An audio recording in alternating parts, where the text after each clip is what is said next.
ආදරණීය දේවජනනී பிரியமான தேவனுடைய பிள்ளைகளே, our Jesus is fairer than 10,000.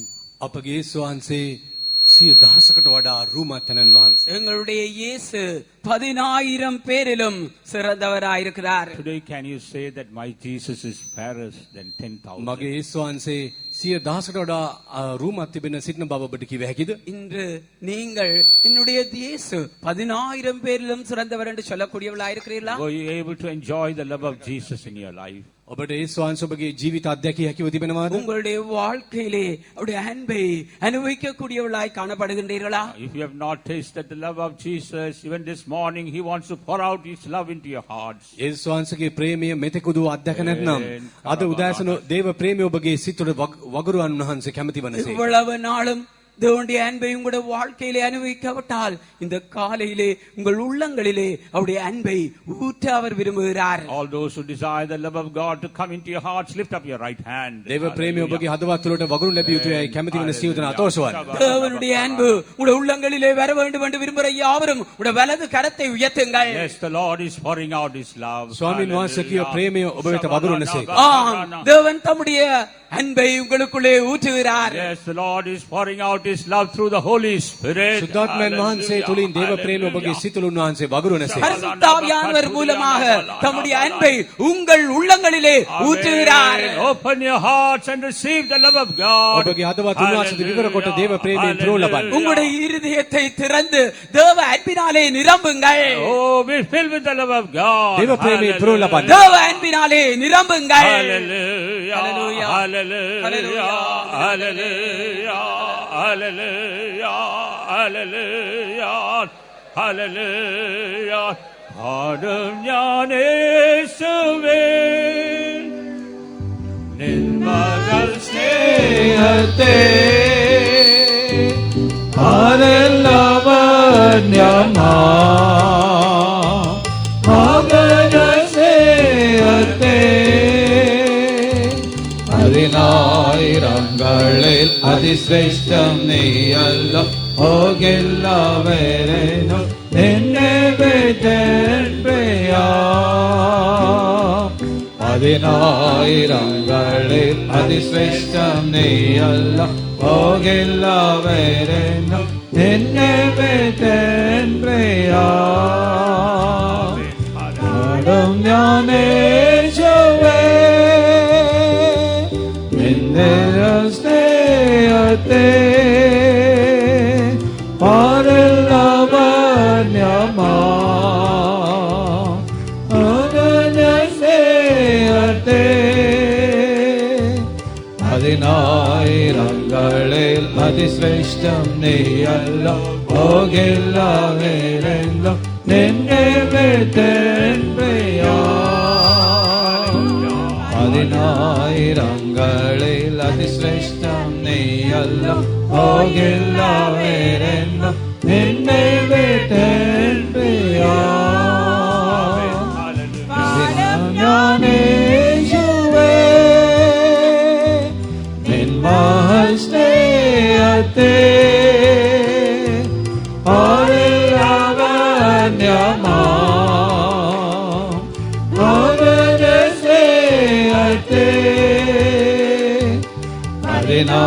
അതിനായിരങ്ങളിൽ അതിശ്രേഷ്ഠം നീയല്ലോ ഓകെല്ലാവരെയും നിന്നെ വിട്ടൻ പ്രിയാ അതിനായിരങ്ങളിൽ അതിശ്രേഷ്ഠം നീയല്ലോ ഓകെല്ലാവരെയും നിന്നെ വിട്ടൻ പ്രിയാ ആയിരങ്ങളിൽ അതിശ്രേഷ്ഠം നീയല്ലോ ഓകെല്ലാവരെയും നിന്നെ വിട്ടൻ പ്രിയാ അതിനായിരങ്ങളിൽ അതിശ്രേഷ്ഠം നീയല്ലോ ഓകെല്ലാവരെയും നിന്നെ written Priya. Yes, the love of Jesus is unchanging. යේසුස් වහන්සේගේ ප්‍රේමය වෙනස් නොවේ. ஆம், இயேசுடைய அன்பு மாறாதா இருக்கிறது. When the unchanging love comes into us, it will make us also A unchanging. වෙනස් නොවන ප්‍රේමය අප තුළට පැමිණෙද්දී අපගේ ජීවිතයද එලෙසම මාරු කරයි. அந்த மாறாத அன்பு எங்களுக்குள்ளே வருகின்ற பொழுது எங்களையும் கூட மாறாதவளாய் மாற்றுகின்றது. For filling us with that unchanging love, let's all praise A God. වෙනස් නොවන ප්‍රේමය පුරවන බැවින් ස්තුති කරමු. அந்த மாறாத அன்பினாலே கர்த்தர் தாமே எங்களை நிரப்புகிறபடினாலே சோதரிப்போம். Hallelujah. ஹalleluya ஹalleluya ஹalleluya ஹalleluya ஹalleluya. ஆமென் ஆண்டவரே ஸ்தோத்திரம். Amen. Dear Heavenly Father, we thank you once again, Lord, for gathering us together in your presence. දයාබර පියාණනි ඔබගේ අභිමුඛය අප සෑමදෙනා රැස් කළ බැවින් ඔබ වහන්සේට ස්තුති කරමු. அருமையான ஆண்டவரே, மீண்டும் உடைய சமூகத்திலே எங்கள் எல்லாரையும் கூட்டி சேர்த்தபடினாலே நன்றி செலுத்துகிறோம். We thank you for your unchanging love. ඔබගේ වෙනස් නොවන ප්‍රේමය නිසා ස්තුති. உம்முடைய மாறாத அன்புக்காக நன்றி செலுத்துகிறோம். We are in your presence because of your unchanging love. අපි ඔබගේ අභිමුව අද දකිනු ලබන්නේ ඔබගේ වෙනස් නොවන ප්‍රේමය නිසාවෙනි. உம்முடைய மாறாத அன்பினாலே தான் இன்றும் உம்முடைய சமூகத்திலே நாங்கள் காணப்படுகின்றோம். Therefore, help us, Lord, we fill with your unchanging love and to be grateful to ඔබගේ you. වෙනස් නොවන ප්‍රේමයෙන් පිරි ඔබට ගුණවන්තව රැඳී සිටීමට අපට කරුණාව දානය කළ මැනව. ஆண்டவரே, உம்முடைய மாறாத அன்பினாலே நிரம்பி உமக்கு நன்றி உள்ளவர்களாய் காணப்பட எங்களுக்கு உதவி செய்யும். We surrender ourselves into your gracious hands. අපගේ ජීවිත ඔබගේ කරුණා බරිත දෑතට බාර දෙමු. உம்முடைய கிருபையுள்ள கரத்திலே எங்களை தாமே ஒப்படைக்கிறோம். Speak to us, Lord, through your word. ඔබගේ වචනය තුලින් අප අමතා කතා කළ මැනව. உம்முடைய வார்த்தைகளுக்கூடாக எங்களோடு பேசும். In Jesus' name. යේසුස් වහන්සේගේ නාමයෙන්. இயேசுவின் நாமத்தில் Amen. ආමේන්. Amen. Let's all be seated, please. සියලු දෙනා වාඩි වෙන්න. நாங்கள் எல்லாரும் உட்கார்வோம். Praise be to God. දෙවියන් වහන්සේට ස්තුති වේවා. கர்த்தருடைய நாமத்துக்கு மகிமை உண்டாகட்டும். First of all, we'd like to thank God for giving us such a blessed convention. මෙවන් ආශිර්වාදලත් රැස්වීමාලාවක් ස්වාමින් වහන්සේ අපට උදා කර දුන් බැවින් අපි උන්වහන්සේට ස්තුති පූර්වකව බල සිටිමු. முதலாவதாக கர்த்ததாமே இப்படிப்பட்ட ஆசீர்வதிக்கப்பட்ட கன்வென்ஷனை தந்தபடினாலே அவருக்கு நன்றி செலுத்த வேண்டும். And when we started the year, we did not think that we will be able to see another convention. මේ වසර ආරම්භ විටදී තවත් රැස්වීමාලාවක් අපට දකින්න ලැබෙයිද කියා අපි සිතුවේවත් නැත. இந்த வருடத்தை ஆரம்பிக்கின்றான வேளையிலே இன்னொரு கன்வென்ஷனை காண்போமோ என்று நாங்கள் நினைக்கவில்லை. But God in His mercy has allowed us to see this convention also. ස්වාමින් වහන්සේ සොකිය කරුණාවෙන් දයාවෙන් තවත් රැස්වීමාලාවක් දැක් ගැනීමේ වාසනාව මේ වසරේදී අපට උදා කර දුන් වගයි. கர்த்ததாமே தம்முடைய கிருபையினாலே இந்த வருடத்திலும் கூட இன்னொரு கன்வென்ஷனை அனுபவிக்க எங்களுக்கு உதவி செய்திருக்கிறார். As we have come to the close of this year, we have to once again look back at all the good things the Lord has done in our life. තවත් වසරක නිමාව කරා ළඟා වෙද්දී ආපසු හැරි ස්වාමින් වහන්සේ අප කෙරෙහි පතලා වූ සකල විද යහපත්කම් සිහි කරන්නේ නම් යහපති. இன்னொரு வருடத்துடைய முடிவுக்கு வந்திருக்கின்றதான வேளையிலே நாங்கள் தாமே திரும்பி பார்த்து கர்த்தர் எங்களுடைய வாழ்க்கையிலே செய்த நன்மைகளை நினைவு கூறுவது நலமாயிருக்கும். And we have to be grateful to the Lord. ස්වාමින් වහන්සේට ස්තුතිවන්ත විය යුතුයි. நாங்கள் தேவனுக்கு நன்றியுள்ளவர்களாய் காணப்பட வேண்டும். And for our meditation this morning, shall we turn to 2 Corinthians chapter 13 and read verse 5. අද දැසන අපගේ භාවනාව සඳහා දෙවන කොරින්ති 13 වෙනි පරිච්ඡේද හරවා 5 වෙනි පදයේ කියවන්න. இன்று எங்களுடைய தியானத்துக்காக 2 கொரிந்தியர் 13 அதிகாரம் 5 வசனத்தை வாசிப்போம். Yourselves, whether ye be in the faith, prove your own selves, know ye not your own selves, how that Jesus Christ is in you, except ye be reprobates. நீங்கள் விசுவாசம் உள்ளவர்களோ என்று உங்களை நீங்களே சோதித்து அறியுங்கள், உங்களை நீங்களே பரீட்சித்து பாருங்கள். இயேசு கிறிஸ்து உங்களுக்குள் இருக்கிறார் என்று உங்களை நீங்களே அறியீர்களா? நீங்கள் பரீட்சைக்கு நில்லாதவர்களாய் இருந்தால் அறியீர்கள். නුඹලා ඇදහිල්ලේ සිටිනවාද කියා නුඹලාම පරීක්ෂා කර බලාපල්ලා. නුඹලාවම සෝදිසි කර බලාපල්ලා. නොහොත් නුඹලා එපා කරන ලද තැනැත්තෝ නොවෙත් නම් යේසුස් ක්‍රිස්තුස් වහන්සේ නුඹලා තුලේ වසන බව නුඹලාම නොදනිවුද? Praise be to God. දෙවියන් වහන්සේට ස්තුතියි. கர்த்தருடைய நாமத்துக்கு மகிமை உண்டாகட்டும். St. Paul tells us that we have to examine ourselves. අපගේ ජීවිත පරීක්ෂාවට ලක් කළ යුතු බව සුද්ධවර පාවුල් පවසයි. இங்கே பரிசுத்த பவுல் எங்களையே நாங்கள் பரீட்சித்து பார்க்கும்படியாக கூறுகிறார். Examine yourselves whether ye be in the faith. ඔබ ඇදහිල්ලේ දකුණු ලැබේද කියා ඔබ විමසා බලන්න. நீங்கள் விசுவாசம் உள்ளவர்களோ என்று உங்களை நீங்களே சோதித்து பாருங்கள். Yes, as we have come to the close of the year, we have to examine our own lives. වසර අවසානයේ කරා එල්බ ගනිද්දී අපගේ ජීවිත පරීක්ෂණයකට ලක් කර ගැනීම වටී. வருடத்துடைய முடிவுக்கு வந்திருக்கிறதான நாங்கள் எங்களை நாங்களே சோதித்து பார்ப்பது இது அவசியமாயிருக்கிறது. Normally when the children come to the close of the year, they have to go through examination and they have to get through the exams. සාමාන්‍යයෙන් වසර අවසානයේදී ශිෂ්‍යයන් ළමුන් තමුන් පරීක්ෂණයකට පෙනී සිටිය යුතුයි.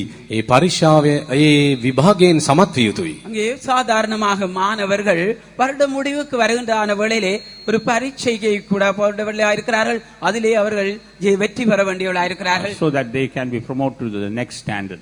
මේ මගින් ඊළඟ ශ්‍රේණියට සමත් වීම සඳහා அப்பொழுது மாத்திரமே அடுத்த வகுப்புக்கு அவர்கள் வகுப்பேற்றம் பெறுவார்கள். So throughout the year we may have gone through so many examinations. වසර මුළුල්ලේම නොයෙක් ආකාර පරීක්ෂාන් ඔස්සේ අප ගමන් කළා විය හැකි. நாங்கள் வருஷம் முழுக்க பலவிதமான சோதனைகளுக்கூடாக சென்றிருக்கலாம். But now here finally St. Paul says we have to examine our own lives, give an examination to ourselves. දැන් අවසාන වශයෙන් සුදුර පවුල් පවසන්නේ අපගේ පෞද්ගලික ජීවිතයන් පවා පරීක්ෂාවනට භාජනය කරගත යුතු බවය. இங்கே கடைசியா பரிசுத்த பவுல் சொல்வது என்னவென்றால் நீங்களே உங்களை பரீட்சித்து பார்த்து சோதியுங்கள் என்று சொல்கிறார். Here we have to examine and see how we fared in the previous examination that we have gone through. මීට පෙර අපි මුහුණ දුන් පරීක්ෂණවලදී අපි ඒවාට මුහුණ දුන්නේ කෙසේද යන්න පිළිබඳව අපගේ පෞද්ගලික ජීවිත විමසා බැලීම වැදගත්ව පවතී. நாங்கள் எங்களுடைய கடந்த சோதனைகள் பரீட்சைகளிலே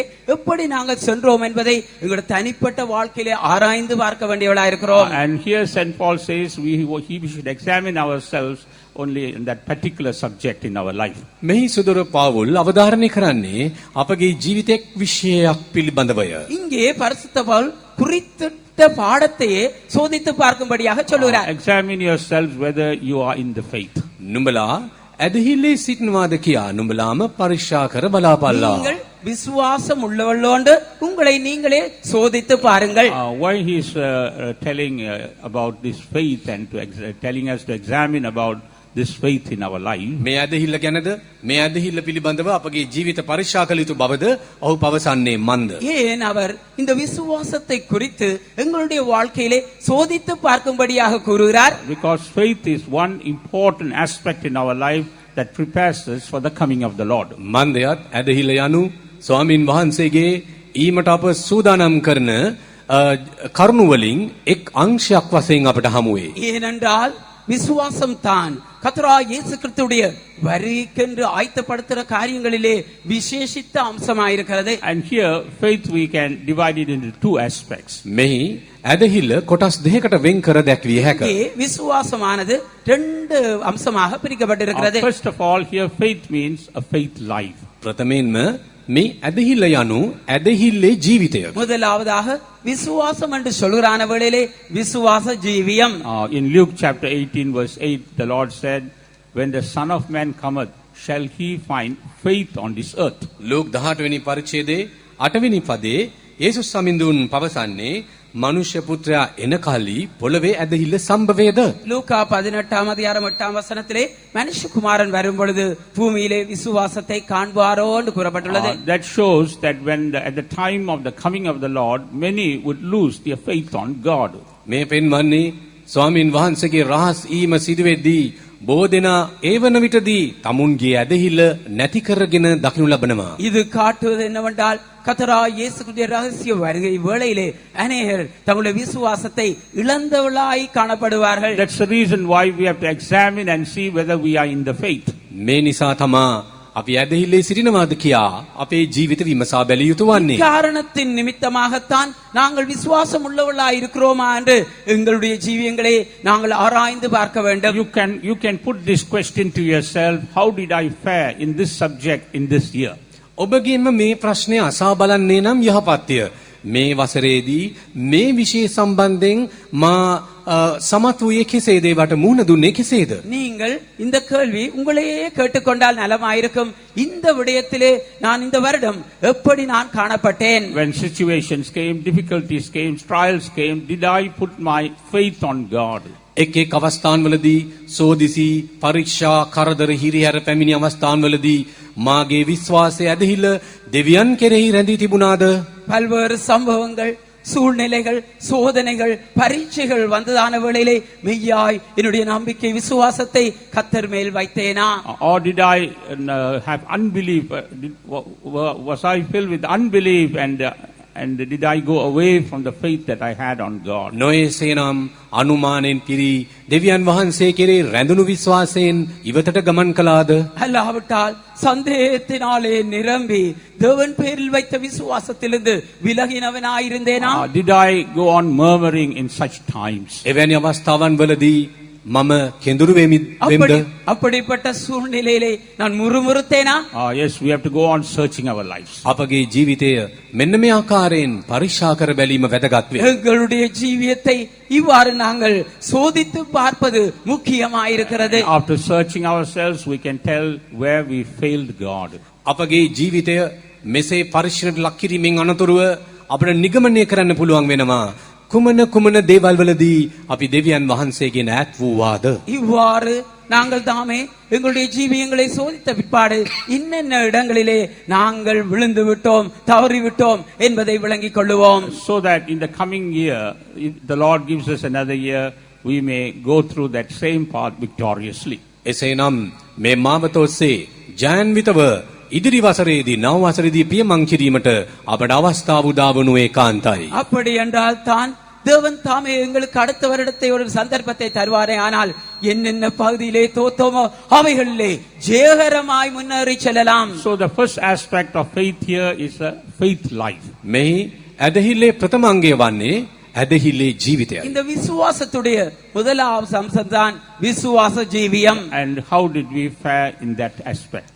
අන්න ඒ කාරණේ සම්බන්ධයෙන් අපි ජයගත්තේ කෙසේද? அந்த காரணத்திலே நாங்கள் எவ்வாறு காணப்பட்டோம்? Let us examine ourselves. අපගේ ජීවිතය විමසා බලමු. எங்களுடைய ஜீவியங்களை ஆராய்ந்து பார்ப்போம். And when we come to the second aspect, දැන් දෙවන අංශය කරා පැමිණෙද්දී நாங்கள் இரண்டாவது அம்சத்துக்கு வருகின்ற வேளையிலே our second aspect speaks about the faith we have on the truth that God has given to us. දෙවන අංශයෙන් කියවෙන්නේ දෙවියන් වහන්සේ අපට හෙළිදරව් කළ සත්‍යයන් කෙරෙහි රැඳුණු විශ්වාසය. இரண்டாவது அம்சம் கூறுவது என்னவென்றால் கர்த்தர் எங்களுக்கு வெளிப்படுத்தினான சத்தியத்தின் மேல் இருக்கிறதான விசுவாசம். And how did we fare in that aspect of our faith? ඇදහිල්ලේ එමංශයෙන් අපි මේ වසරේ ජයගත්තේ කෙසේද? இந்த விசுவாசத்திலே, இந்த அம்சத்திலே இந்த வருடம் எப்படி நாங்கள் காணப்பட்டோம்? Were we able to hold on to the truth of God and stand for the truth of God? දෙවියන් වහන්සේගේ සත්‍යය තදින් අල්ලාගෙන ඒ වෙනුවෙන් මැප කැප වී ස්ථිරසාරව පීඩා සිටීමට අපගෙන් කී දෙනෙක් පොහොසත් වූවාද? தேவனுடைய சத்தியத்தை இறுக பற்றிக் கொண்டு அதிலே எத்தனை பேர் உறுதியாய் நின்றோம்? When we turn to 2 Thessalonians chapter 2, දෙවන තෙසලෝනික දෙවන අධියරේ இரண்டாம் தெசலோனிக்கேயர் இரண்டாம் அதிகாரம் in the third verse we read that one of the signs of the coming of the Lord will be a falling away from the faith. තුන්වෙනි පදයේ සඳහන් පරිදි ක්‍රිස්තුස් වහන්සේගේ රහසීම ළඟා වෙද්දී පෙරනිමිති තිබෙනවා. ඉන් එක් ලකුණක් වන්නේ බොහෝ දෙනා ඇදහිල්ලෙන් වැටි යනු ඇත. அங்கே மூன்றாம் வசனத்திலே உனக்கு வேற அடையாளங்கள் சிலவற்றை நான் பார்க்கிறோம். அங்கே விசுவாச துரோகம் அல்லது விசுவாசத்தை விட்டு வழுவி போற காரியம் நடக்கும். Here the word faith means falling away from the truth that God has given to us. මෙහි ඇදහිල්ලෙන් වැටි යාම යන අදහස් වන්නේ ස්වාමින් වහන්සේ අපට හෙළිදරව් කළ සත්‍යය වෙතින් ගිලිහි අපි වැටි යාමයි. அங்கே விசுவாச துரோகம் அல்லது விழுகை என்று சொல்லுறான வேளையிலே தேவன் எங்களுக்கு கொடுத்த வெளிப்படுத்தின சத்தியங்களை விட்டு விலகி போறதை காட்டுகிறது. And before the coming of the Lord, the word of God warns us that many will fall away from the truth.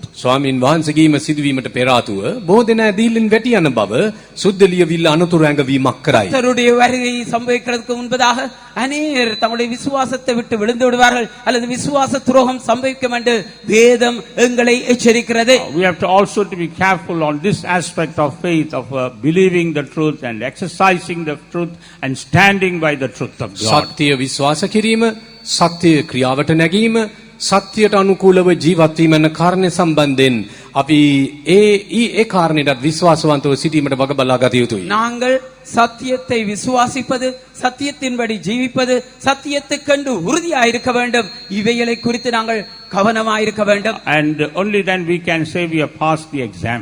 එවිට පමණ අපට කියන්න පුළුවන් මම විභාගයෙන් සමත් වුණා කියලා. அப்பொழுது மாத்திரமே நான் பரீட்சையிலே வென்றேன் ஜெயித்தேன் என்று சொல்லலாம். And God wants us to make us more than conquerors. අප අතිශයින්ම ජයග්‍රාහකයන් බවට පත් කිරීම දෙවියන් වහන්සේගේ ආශාවයි. கர்த்தரங்களை முற்றும் ஜெயங்கொண்டவர்களாய் மாற்ற வேண்டும் என்பதே அவருடைய மனவிருப்பம். In order to test our faith, various types of trials may come in our lives. අපගේ ඇදහිල්ල පරීක්ෂා කරනු සඳහා නානා ප්‍රකාර පරීක්ෂා සෝදිසි පැමිණිය හැකි. අපේ ඇදහිල්ල පරීක්ෂා කිරීම සඳහා எங்களுடைய விசுவாசத்தை சோதிக்கும்படியாக பல்வேறு வகையான சோதனைகள் எங்களுடைய வாழ்க்கையை குறுக்கிடும். And we can look at some of the trials which we may have faced this year.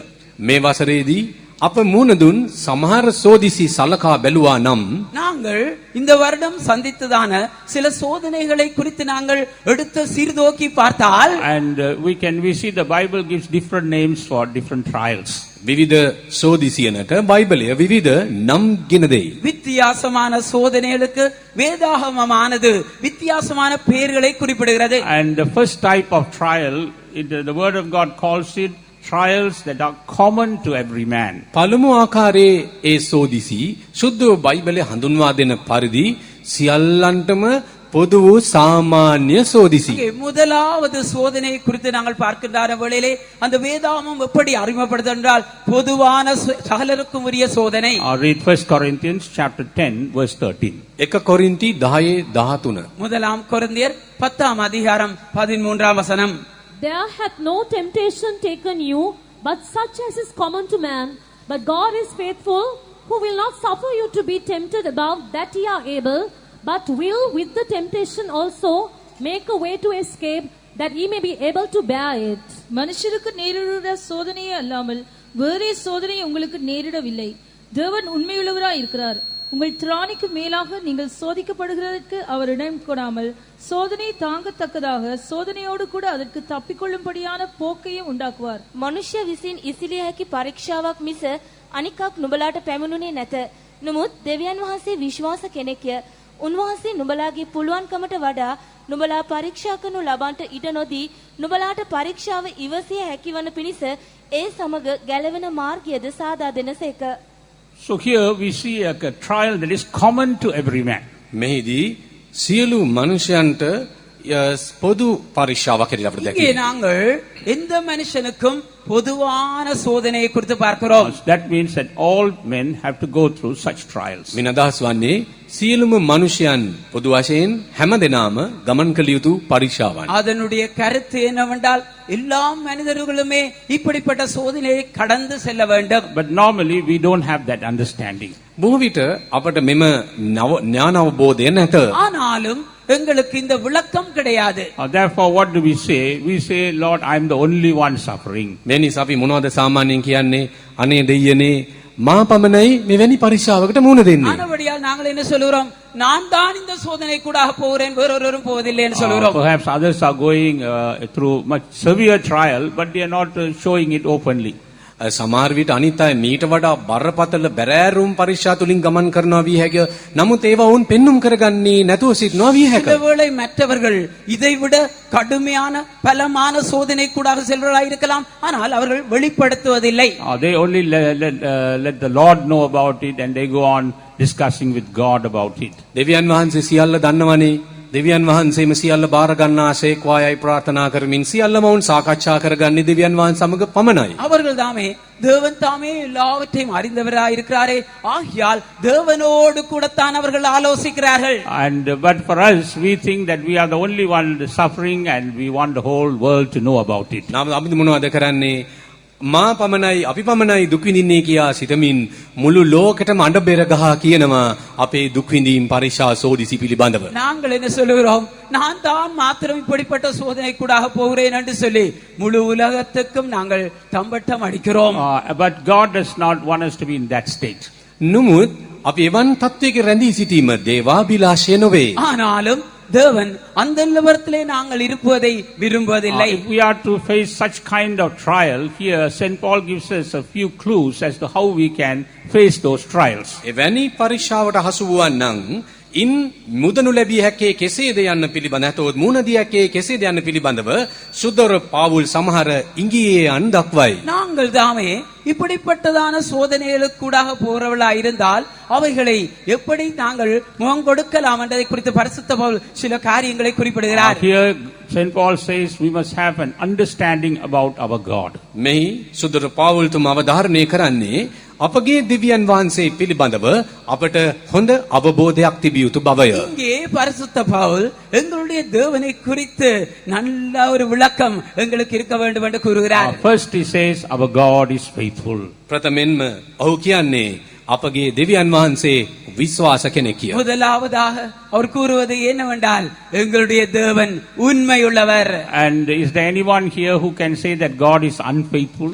මෙහි සිටින යමෙකුට කියන්න පුළුවන්ද නෑ නෑ දෙවියන් වහන්සේ විශ්වාස කෙනෙක් නෙමෙයි. இங்கே இருக்கிற யாராவது இல்லை இல்லை எங்களுடைய தேவன் உண்மை இல்லாதவர் என்று சொல்லக்கூடியவர்கள் இருக்கிறார்களா? Perhaps we may not have an understanding about him. That's why we think that God has not been faithful. සමහර විට දෙවියන් වහන්සේ ගැන අපිට නිසි අවබෝධයක් නැති නිසා තමයි අප සිතන්නේ දෙවියන් වහන්සේ විශ්වාස කෙනෙක් නොවේ කියා. இங்கே சில வேளைகளிலே எங்களுடைய தேவனை குறித்து சரியான விளக்கம் இல்லாதபடினாலே தான் அவர் உண்மை இல்லை என்று நாங்கள் நினைக்கிறோம். He is faithful and he will be faithful. දෙවියන් වහන්සේ විශ්වාස කෙනෙක් කිය තවදුරටත් විශ්වාසවන්ත වනුසේක. எங்களுடைய தேவன் உண்மை உள்ளவர், தொடர்ந்தும் உண்மையுள்ளவராயிருப்பார். When we have that understanding, we can commit ourselves into the hands of a faithful God. අන්න ඒ අවබෝධය අප සතු වන්නේ නම් ඒ විශ්වාසවන්ත දෙවියන් වහන්සේගේ දෑතට අපගේ ජීවිත බාර කිරීම උගහට නොවනු ඇත. அந்த விளக்கம் எங்களுக்கு தாமே காணப்படுகின்ற வேளையிலே அந்த உண்மை உள்ள தேவனுடைய கரத்திலே நாங்கள் நிச்சயமாய் எங்களை ஒப்புக் கொடுக்கக்கூடியவர்களாயிருப்போம். And the second character of God, දෙවියන් වහන්සේ පිළිබඳ දෙවන චරිතාංගය නම් தேவனுடைய இரண்டாவது குணம் என்னவென்றால் he will not suffer us to be tempted above that we are able to bear. ඉසිලිය හැකි පරීක්ෂාවක් මිස පරීක්ෂාකරන නුඹලා පරීක්ෂා ඉවසිය නොහැකි වන තරමට පරීක්ෂා කරනවා සිට නොදෙනසේ. அவர் தாமே எங்களுடைய திராணிக்கு மேலாய் சோதிக்கப்பட இடம் கொடுக்க மாட்டார். He knows our strength. අපගේ ශක්ති ප්‍රමාණය දෙවියන් වහන්සේ දන්නාසේක. எங்களுடைய பலன் எவ்வளவு என்பதை அவர் And அறிந்தவராயிருக்கிறார். he will not allow us to go through a trial which is above our strength. අපගේ ශක්ති ප්‍රමාණ ඉක්මව යන තරම් මිසීල නොහැකි පරීක්ෂාවට උන්වහන්සේ ඉඩ නොදෙනසේ. அவர் தாமே ஒரு காலமும் பரீட்சையானது எங்களுடைய திராணிக்கு மேலாய் காணப்பட இடம் கொடுக்க மாட்டார். Let us remember that our God knows our strength. සීයේ රඳවා ගනිමු. අපගේ දෙවිඳුන් අපගේ ශක්ති ප්‍රමාණය මනවින් දන්නවා. ஆகையால் எங்களுடைய தேவன் எங்களுடைய பலனை நன்றாய் அறிந்தவராயிருக்கிறார் என்பதை மனதில் வைத்துக் கொள்ளுங்கள். And thirdly, we must understand our God has always kept a way of escape in any trial that we go through. තුන්වෙනුව අප ගමන් ගන්න ඕනෑම පරීක්ෂාවකදී ඉන් ගනුන් ලැබීම පිණිස දෙවිඳානෝම ගැලවීමේ මාර්ගයක් සාදා දෙනසේක. மூன்றாவதாக நாங்கள் எந்த சோதனை கூடாக போறவர்களாயிருக்கலாம் அதற்கு தப்பித்துக் கொள்ளும்படியாக ஒரு வழியையும் உண்டாக்கி வைத்திருக்கிறார். Yes, we have to just wait on the Lord and to see that way. ඒ මාර්ගය දැන හඳුනා ගැනීම සඳහා කළ යුතු ඇත්තේ ඉවසීමෙන් බලා සිටීම පමණකි. ஆம், நாங்கள் தேவனிலே காத்திருந்து அந்த பாதையை அறிந்து கொள்ள வேண்டியதுதான். That way of escape is kept before us, only it's hidden from our sight, our eyes. ඒ විමුක්ති මාර්ගය ගැලවීමේ මාර්ගය සූදානම් ඒ මොහොත එනතුරු ඒ ගැලවීමේ මාර්ගය අපගේ දෙනෙත් වලට සැඟවී තිබේ. அங்கே தப்பிக்கின்றதான பாதை வைக்கப்பட்டிருக்கிறது. ஆனா அந்த வேளை வரைக்கும் எங்களுடைய கண்கள் மறைக்கப்பட்டதாயிருக்கிறது. That's why we have to wait on the Lord so that our eyes may be open to see the way of escape. මේ නිසයි ඒ ගැලවීමේ මාර්ගය දැක ගැනීම සඳහා අපගේ දෙනෙත් විවර කරන තුරු ඉවසීමෙන් පුලපුලා බලා සිටිය යුතු වන්නේ. ஆகையால் தான் தப்பித்துக் கொள்றதான அந்த வழியை காணும் வரைக்கும் நான் கண்கள் திறக்கப்படும் வரைக்கும் பொறுமையாய் கர்த்தரிலே காத்திருக்க வேண்டும். And finally we read God is faithful to give us grace to go through that temptation. අවසාන වශයෙන් දැකිය හැකි එම පරීක්ෂාව ඔස්සේ පියමන් කිරීම සඳහා දෙවියන් වහන්සේම අපට අවශ්‍ය කරුණාවත් ශක්තියත් සපයා දෙනසේක. நாலாவதாய் நாங்கள் பார்க்கிற என்னவென்றால் தேவன் தாமே அந்த சோதனை கூட போறதுக்கு வேண்டியான கிருபையை எங்களுக்கு தர வல்லவராய் காணப்படுகின்றார். We are told to come to the throne of grace to obtain mercy and to find grace in time of need. අවශ්‍යතාවයන් වලදී කරුණාවත් උපකාරයත් ලබන පිණිස කරුණාසනය වෙතට නිර්භීතව ළඟා වෙන්නයි දේවචනේ සඳහන් වී ඇත. தேவனுடைய வார்த்தை கூறுவது என்னவென்றால் ஏற்ற வேளையில் சயம் செய்யும் கிருபையை பெற்றுக் கொள்ளும்படியாய் தைரியமாய் அவருடைய கிருபாசனத்தடலே சேர கடவோம். And Jesus knows what the amount of grace we need to bear that temptation. එම පරිශාව දරා ගැනීම සඳහා අපට අවශ්‍ය වන්නේ කුමන ප්‍රමාණයේ කරුණාවක්ද යන්න දෙවියන් වහන්සේ හොඳින් දන්නාසේ. அந்த கிருபை அந்த அதை பரிசோதனையை தாங்கும்படியாக எவ்வளவு அளவு கிருபை தேவை என்பதை தேவன் அறிந்தவராயிருக்கிறார். Can anyone tell me why we say that God knows the amount or Jesus knows the amount of grace we need? ඔබගෙන් කවරට කිව හැකිද අපි කොහොමද කියන්නේ යේසුස් වහන්සේ අපට අවශ්‍ය කරුණා ප්‍රමාණය දැන සිටින බව? உங்களில் யாராவது கூடுமா தேவன் தாமே எங்களுக்கு தேவையான கிருபை எவ்வளவு என்று அறிந்திருக்கிறார் என்று? Why do we say that? Any young people here? මේ සිටින තරුණයන් කවරට කිව හැකිද? இங்கே இருக்கிற வாலிபர்கள் யாராவது? How do we say that God knows the amount of grace? Why that Jesus knows the amount of grace we need? යේසුස් වහන්සේ අපට අවශ්‍ය කරුණා ප්‍රමාණය දැන සිටින්නේ කෙසේද? ඔබට කියන්න පුළුවන්ද? கர்த்தராகிய இயேசு எங்களுக்கு வேண்டியான கிருபையின் அளவு எவ்வளவு என்று அறிந்திருக்கிறார். எப்படி நாங்கள் கூறக்கூடும்? Can anyone say that the answer is very simple? පිළිතුරු ඉතාමත්ම සරලයි. அங்கே පහසුයි. மிகவும் இலவான பதில். Any young people? තරුණ The කෙනෙක්? young people. තරුණයන්ගෙන් කෙනෙක් யாராவது வாலிபர்கள் ஒரு ஆள் சொல்லுங்கள் பார்ப்போம். Because Jesus was tempted in all points like you and me. ඔබත් මාත් මෙන්ම හැම ආකාරයකින්ම යේසුස් වහන්සේ පරීක්ෂාවට ලක් වූ බැවිනි. உங்களையும் என்னையும் போல கர்த்தராகிய இயேசு கிறிஸ்து எப்பக்கமும் சோதிக்கப்பட்டவராய் காணப்படுகின்றார். In all points the word of God says. Hebrews 4:15 says he was tempted in all points like you and me. හෙබ්‍රේව් 4 වෙනි පරිච්ඡේදයේ 15 වෙනි පදයේ සඳහන් වී ඇත්තේ ඔබත් මාත් මෙන්ම සියලු ආකාරයෙන්ම යේසුස් වහන්සේ පරීක්ෂා කරනු ලැබූසේක. எபிரேயர் 4 அதிகாரம் 15 வசனத்திலே அங்கே உங்களையும் என்னையும் போல அவர் ஒவ்வொரு அம்சத்திலும் எல்லா காரியத்திலும் அவர் சோதிக்கப்பட்டவராய் இருக்கிறார். Therefore he knows how much of grace is needed for each trial. එම නිසා හැම සෝදිසියකදීම පරීක්ෂාවකදීම කොයිතරම් කරුණා ප්‍රමාණයක් අවශ්‍යද යන්න මුන්වහන්සේ මනවින් දන්නාසේක. ஆகையால் தேவன் தாமே ஒவ்வொரு சோதனை கூடாக போகின்றான வேளையிலே அதற்கு எவ்வளவு கிருபை தேவை என்பதை அறிந்தவராயிருக்கிறார். I will give you another verse from the Old Testament.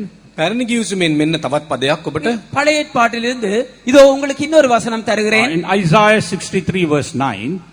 යසාය 63 9 ஏசாயா 63 அதிகாரம் 9 வசனம். In all their affliction he was afflicted. ඔවුන්ගේ සියලු පීඩාවලදී උන්වහන්සේ පීඩා කරනු ලැබූසේක. அவருடைய எல்லா உபத்திர நெருக்கத்திலும் அவரும் கூட நெருக்கப்பட்டார். This it speaks about the Old Testament people, the children of Israel. මේ කියන්නේ පැරණි කිව්සුමේ දේව ජනයා වූ ඊශ්‍රායෙල් පිළිබඳවයි. இது இங்கே பழைய ஏற்பாட்டு தேவ ஜனமாகிய இஸ்ரவேலரை குறித்தே கூறுகிறது. When they were journeying through the wilderness, they had to go through so much of affliction. කාන්තාරය ඔස්සේ පියමන් කළ විටදී ඔවුන්ට මූණ දීමුට සිදු වූ දුක් ගැහැට අපමණයි. அங்கே வனாந்தரத்துக்கூடாக செல்லுகிறான வேளையிலே அவர்கள் தாமே பல்வேறு விதமான பிரச்சனைகள் நெருக்கங்களை சந்திக்க வேண்டியவர்களாயிருந்தார்கள். But here the word of God says God was with them and partaking of the sufferings that they went through. මේ සඳහන් වී ඇත්තේ ස්වාමින් වහන්සේ ඔවුන් සමග වූ අතර ඔවුන්ගේ සියලු දුක් ගැහැට ඔවුන් සමගම වින්දරා ගනිමින් බෙදා ගත්සේක. இங்கே தேவனுடைய வார்த்தை சொல்றது என்னவென்றால் அவர்கள் என்னென்ன நெருக்கத்துக்கூடாக போனாரோ அவரும் கூட அவர்களோடு கூட இருந்து நெருக்கப்பட்டார் என்று கூறுகிறது. What a great wonder for that great God to come down and to suffer with his people. ඒ අති මහා දෙවියන් වහන්සේ පොළොවට බැසෑවි තමන්ගේ සෙනග සමග දුක් විඳීම කොයිතරම් විස්මිත කාරණයක් වශයෙන් අපට පෙනේද. இந்த மகத்தான பெரிய தேவன் தம்முடைய ஜனத்தின் மத்தியிலே வந்து அவளோடு பாடுபட்டார் என்பது எவ்வளவு ஆச்சரியமான காரியம். And in the New Testament Jesus is with us in every sufferings that we go through. අලුත් ගිවිසුමේ අපි කුමන ආකාරයේ දුක් විඳීම ඔස්සේ පියමන් කරනවද? ඒ හැම පරීක්ෂාවකදීම යේසුස් සමිඳුන් අප සමගයි.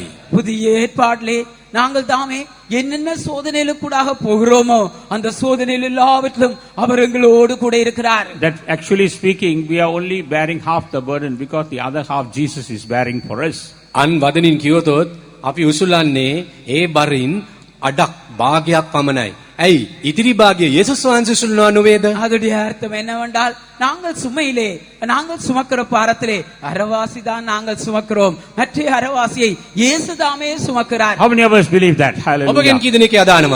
How many of us believe that? ඔබගෙන් කී දෙනෙක් විශ්වාස Lift up your කරනවද? hands. எத்தனை பேர் And விசுவாசிக்கிறீர்கள்? say, praise the Lord. ඔබගේ අත And ඔසවා say, කියන්න. hallelujah. දෙවියන් වහන්සේ Praising God. හalleluya කියලා Praising ස්තුති God. කරන්න. Hallelujah. Praising God. Hallelujah. Hallelujah. Hallelujah. Hallelujah. Hallelujah. Hallelujah. Hallelujah. Yes, dear child of God, the Lord is with you in every trial you are going through. ඔව් ප්‍රිය දේව දරුව, ඔබ ගමන් ගන්නා හැම සෝදිසියකදීම දෙවියන් වහන්සේ ඔබ සමගයි. ஆம் பிரியமான தேவனுடைய பிள்ளையே, நீ செல்கிறதான ஒவ்வொரு சோதனையிலும் கர்த்தராகிய இயேசு உன்னோடு கூட இருக்கிறார். And deliverance is waiting for you. විමුක්තිය ඔබ උදෙසා උලපුලා බලා ඉන්නවා. அதோடு விடுதலை உனக்காக காத்திருக்கிறதே. Victory is waiting for you. ජයග්‍රහණය ඔබ උදෙසා බලා සිටී. ஜெயம் உங்களுக்காக காத்திருக்கிறதே. You just entrust yourself in the hands of God and keep praising God. ඔබගේ ජීවිතය දෙවියන් වහන්සේට බාර දී ස්තුති කරමින්ම සිටින්න. உங்களுடைய ஜீவியத்தை கர்த்தருடைய கரத்திலே ஒப்படைத்து நீங்கள் சும்மா சோதரிக்க வேண்டியதுதான். And you can see the Lord doing the rest of the work for you. එසේනම් ඉතිරි කර්තව්‍යය දෙවියන් වහන්සේ ඔබ නිතු කරනු සියසින් දැක බලා ගැනීමේ වාසනාව උදාවනු ඒකාන්තයි. கர்த்ததாமே மீதியான கிரியை செய்கிறதை நீங்கள் காணக்கூடியதாயிருக்கும். And when we go through this kind of trial, මෙවැනි පරිශාකොත්සේ පියමං කරද්දී இப்படிப்பட்டதான சோதனைகளுக்கூடாக செல்கிறதான வேளையிலே we also get another blessing. තවත් ආශිර්වාදයක් අප සතු වෙනවා. நாங்கள் இன்னொரு ஆசீர்வாதத்தையும் பெற்றுக்கொள்கிறோம். We get the strength to help others who go through similar trials. මේ ආකාර පරිශා ඔස්සේ කවුරුන් ගමන් කරනවාද ඒ හැම දිනාටම උපකාර කරන්න අපට පුදුමාකාර ශක්තියක් ලැබෙනවා. இதற்கு ஒப்பான சமனான சோதனைகளுக்கூடாக யாரெல்லாம் போறார்களோ அவர்களையும் பலப்படுத்த பலனை பெற்றுக்கொள்கிறோம். And God gives us the strength so that we can help the weak or those who are filled with infirmities. දුබලයන්ටත් දුර්වලකම් වලින් පිරිසිටින අසරණයන්ටත් උපකාර කිරීම සඳහා අප ශක්තිමත් කරනුයේ දෙවියන් වහන්සේ. யாரெல்லாம் பலவீனங்களினாலே நிறைந்து காணப்படுகிறார்களோ அவர்கள் எல்லாரையும் பலப்படுத்த கர்த்தர் எங்களை பலப்படுத்துகின்றார். As we read in Romans 15:1, we then that are strong ought to bear the infirmities of the weak. රෝම 15 අප කියවන පරිදි ඉදින් බලවත් වූ අප විසින් අපම සතුටු කර නොගෙන බෙලහීනයන්ගේ දුර්වලකම් ඉසිලිය යුතුය.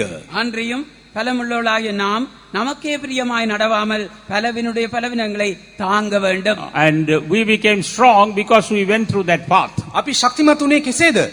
එහා සමාන මාර්ගයක් ඔස්සේ පියමං කළ නිසාමයි. நாங்கள் எவ்வாறு பலப்பட்டோம்? அதற்கு ஒப்பான சமனான பாதைக்கூடாக சென்றபடினாலே. Now we have got the strength to help others. දැන් අපට ශක්තියක් ලැබී තිබෙනවා අනිත් අයට උපකාර කරන පිණිස. இப்பொழுதோ மற்றவர்களுக்கு உதவி செய்யும்படியாக ஒரு பலனை பெற்றிருக்கிறோம். Praise be to God. දෙවියන් වහන්සේට ගෞරවයක් වේවා. கர்த்தருடைய நாமத்துக்கு மகிமையுண்டாகட்டும். And there is another type of trial. තවත් ආකාරයේ පරීක්ෂාවක් තිබෙනවා. இன்னொரு விதமான சோதனை இருக்கிறது. Of course, in the word in the English, it's trial or temptation. We just consider the same. ඉංග්‍රීසි බයිබල අනුව සිංහලෙත් එසේමයි. පරීක්ෂා සෝදිසි ඒ පදයෙන් අදහස් වන්නේ බොහෝ දුරට එකම දේ. அங்கே பரீட்சை என்று சொல்லலாம், சோதனை என்றலாம், ரெண்டும் ஒரே அர்த்தத்தோடு தான் அங்கே படிக்கப்படுகிறது. And we heard about it last night. ඊයේ රාත්‍රියේ ගැන අපි ඇසුවා. நேற்றிரவும் அதை குறித்து கேட்டோம். In James chapter 1 verse 14. යාකෝබ 4:14 அங்கே யாக்கோபு 1:14 But every man is tempted when he is drawn away of his own lust and enticed.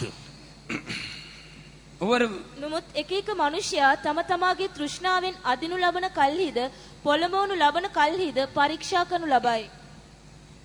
So here this trial does not come from outside, it comes from within us. මේ පරීක්ෂාව දිහා බලන්න මෙය පිටින් පැමිණෙන්නක් නොවේ. අප තුලම ඇතිවන්නක්. இந்த சோதனையை பாருங்கள், இதங்கே வெளியே இருந்து வருவதல்ல, எங்களுக்குள்ளே இருந்து வருவது. And here we read about the lust that puts us, entices us and gets us entangled in this kind of trial or temptation. අප පොළඹවා මේ පරිශාවට හසු කරගන්නා අප තුලම හටගන්නා තෘෂ්ණාවන් ගැන මෙහි සඳහන්. இங்கே இந்த சோதனை பாருங்கள், அவன் தன் சுய இச்சையினாலே இழுக்கப்பட்டு சிக்குண்டு சோதிக்கப்படுகிறான். Here, what do you mean by that term lust? මෙහි තෘෂ්ණාව යන පදයෙන් අදහස් වන්නේ කුමක්ද? இங்கே சுய இச்சை என்று சொல்றானவளிலே அதுடைய அர்த்தம் என்ன? This speaks about any desire that is not brought under the will of God. මෙය පෙන්වන්නේ දිව්‍යන් වහන්සේගේ කැමැත්තට අවනත නොවූ ඕනෑම ආශාවක්. இது தேவனுடைய சித்தத்துக்குள்ளே கொண்டு வரப்படாத எந்த ஒரு ஆசையாயும் இருக்கலாம். We can also call it wrong desires. වෙනත් වචනෙන් අපිට කියන්න පුළුවන් වැරදි ආශාවන් කියලා. மற்ற வார்த்தையிலே சொல்லலாம் பிள்ளையான ஆசைகள். Or we can also call it desires that are beyond the limit. එසේ නැත්නම් අපිට කියන්න පුළුවන් සීමාව ඉක්මවා ගිය ආශාවන්. ஒரு வார்த்தையிலே எல்லையை கடந்து போனதான ஆசைகள். In the first Peter 2nd chapter 11th verse, last night we read about it. පළවෙනි පේතුස් දෙවන පරිච්ඡේදය 11 වෙනි පදයේ ඊයේ රාත්‍රී අපි මේ පදේ කියවෙමු. இரண்டாம் அதிகாரம் 12 வசனத்தில் நேற்று நாங்கள் பார்த்தோம். There we see the fleshly lust that wars against our soul. අපගේ ආත්මයට විරුද්ධ යුද කරන මානසික තෘෂ්ණාවලින් වැළකී සිටින කියා සඳහන් වෙනවා. உங்களுடைய ஆத்மாவுக்கு விரோதமாய் போராடுகிறதான மாம்ச இச்சையிலிருந்து விலக வேண்டும் என்று பார்க்கிறோம். That speaks about the desires that are controlling our hearts. එය පෙන්වන්නේ අපගේ හදවත් පාලනය කරන වැරදි ආශාවන්. அது காட்டுவது என்னவென்றால் எங்களுடைய இருதயத்தை ஆளுகை செய்வதான பிள்ளையான ஆசைகள். And some examples have been given by St. Paul. සුදුර පවුල් විසීම සමහර නිදර්ශනයන් ගෙනහැර දක්වා ඇත. பரிசுத்த பவுலினாலேயே சில உதாரணங்கள் கொடுக்கப்பட்டிருக்கிறது. And one example is the love of money. එක නිදසුනක් තමයි මුදල් ආශාව. ஒன்றுதான் அங்கே பண ஆசை. In 1 Timothy 6 we read about the love of money is the root of all evil. එක තිමෝති 6 වෙනි පරිච්ඡේදය සඳහන් වී ඇත්තේ තෘෂ්ණා මුදල් ආශාව සියලු ආකාර නපුරේ මුලක් කිය. இங்கே முதலாம் தீமோத்தேயு 6ஆம் அதிகாரத்திலே நாங்கள் பார்க்கிறோம் பண ஆசை எல்லா தீமைக்கும் வேறாயிருக்கிறது. It is able to pierce through ourselves and bring us into all kinds of pain and agony in our life. අප තුළට අනිනු ලැබ ජීවිත නොඑක ආකාර වේදනාවන් දුක් ගැහැට ගෙන දීමට ඒ සමත් වේ. அநேக வேதனையினாலே தங்களை தாங்களே உருவ குத்திக் கொள்ளக்கூடியதாய் அது செய்கிறது. And that's why we have to bring this desire unto the control of the will of God. මේ නිසා තමයි මේ ආශාව මේ තෘෂ්ණාවන් පවා දෙවියන් වහන්සේගේ කැමැත්ත ඒ පාලනයේ යටතට රැගෙන ආ යුතු වේ. ஆகியாத்தான் இந்த ஆசைகள் இச்சைகள் எல்லாவற்றையும் ஆண்டவருடைய சித்தத்திற்கு உட்படுத்த வேண்டும். And anything that is against God's will, we must bring it under control. දෙවියන් වහන්සේගේ කැමැත්තට පටහැනි ඕනෑම දෙයක් වේවා ඒ සියල්ලම අභිබවා යටත් කර ජය ගැනීමට අප සමත් විය යුතුයි. தேவனுடைய சித்தத்துக்கு மாறாய் எந்த காரியமாயும் காணப்படலாம் அவை எல்லாவற்றையும் அடக்கி கட்டுப்பாட்டுக்களை கொண்டு வர வேண்டும். Just about 2 weeks back, one person came and told me to pray for her. සති දෙකකට පමණ පෙර කාන්තාවක් මා වෙතට ඇවිත් කිව්වා ඇය උදෙසා යාඥා කරන ලෙස. 2 கிழமைக்கு முன்பதாக ஒரு சகோதரி வந்து தனக்காக ஜெபிக்கும்படியாக She கேட்டார். told that she is getting a promotion that is going to give her double of her salary and a post that is very high. ඇගේ වැටුප දෙගුණයක් වැඩිකොට ඇගේ නිලතල තවත් උසස් කරන උසස් වීමක් Tamanට ලැබෙන්න නියමිතව තිබෙන බව ඇය කීවා. அங்கே தனக்கு ஒரு பதவி உயர்வு கிடைக்கிறதாம். அதன் மூலமாக தன்னுடைய சம்பளம் இரட்டத்தனையாய் அதிகரிக்கப்படுகின்றது. அதை போல பதவியும் கூட உயர்வாய் கொடுக்கப்படுகின்றது. But she told me, Pastor, pray for me that I should go there, accept it only if it's the will of God. ඇය කීවා පාස්ටර් තුමනි යාඥා කරන්න මම එහි ගොස් එම රැකියාව බාරගත යුත්තේ ඒ දිව්‍යන් වහන්සේ කැමැත්ත වූවා නම් පමණි. அந்த சகோதரி சொன்னது என்னவென்றால், பாஸ்டர் அவர்களே எனக்காக ஜெபியுங்கள், தேவனுக்கு சித்தம் என்றால் மாத்திரமே நான் போய் அந்த பதவியை பொறுப்பேற்கட்டும். Because I am quite satisfied with what I have. මන්දයත් මට තිබෙන දෙයින් මම සෑහීමට පත් වී සිටිනවා. ஏனென்றால் எனக்கு இப்பொழுது இருக்கிறதிலே நான் திருப்தியாயிருக்கிறேன். So 2 things helped her to bring her desire under control. කරුණු දෙකක් ඇගේ ආශාවන් යටත් කොට අභිබවා ජය ගැනීමට ඇයට උපකාරී වූවා. 2 காரியங்கள் தன்னுடைய ஆசையை கட்டுப்படுத்த உதவி செய்தது. One is the will of God. එකක් නම් දේව කැමැත්ත, ஒன்று தேவ சித்தம். Secondly, contentment, heart of contentment. දෙවනුව සෑහීමට පත්වන සිතක්. இரண்டாவது போதுமென்றதான மனம். As we read in 1 Timothy 6:6, godliness with contentment is of great gain. පළවන තිමෝති 6 වෙනි පරිච්ඡේද 6 වෙනි පදයේ අප කියවන පරිදි ලත් පමණින් සතුටු වීම සමග භක්තිවන්තකම මහත් ලාභයක් කිය. முதலாம் கொரிந்தியர் 6ஆம் அதிகாரம் 6ஆம் வசனம் சொல்றபடி போதுமென்ற மனதுடனே கூடிய தேவ பக்தியே மிகுந்த ஆதாயம். So that contentment helped her to overcome any greed for money.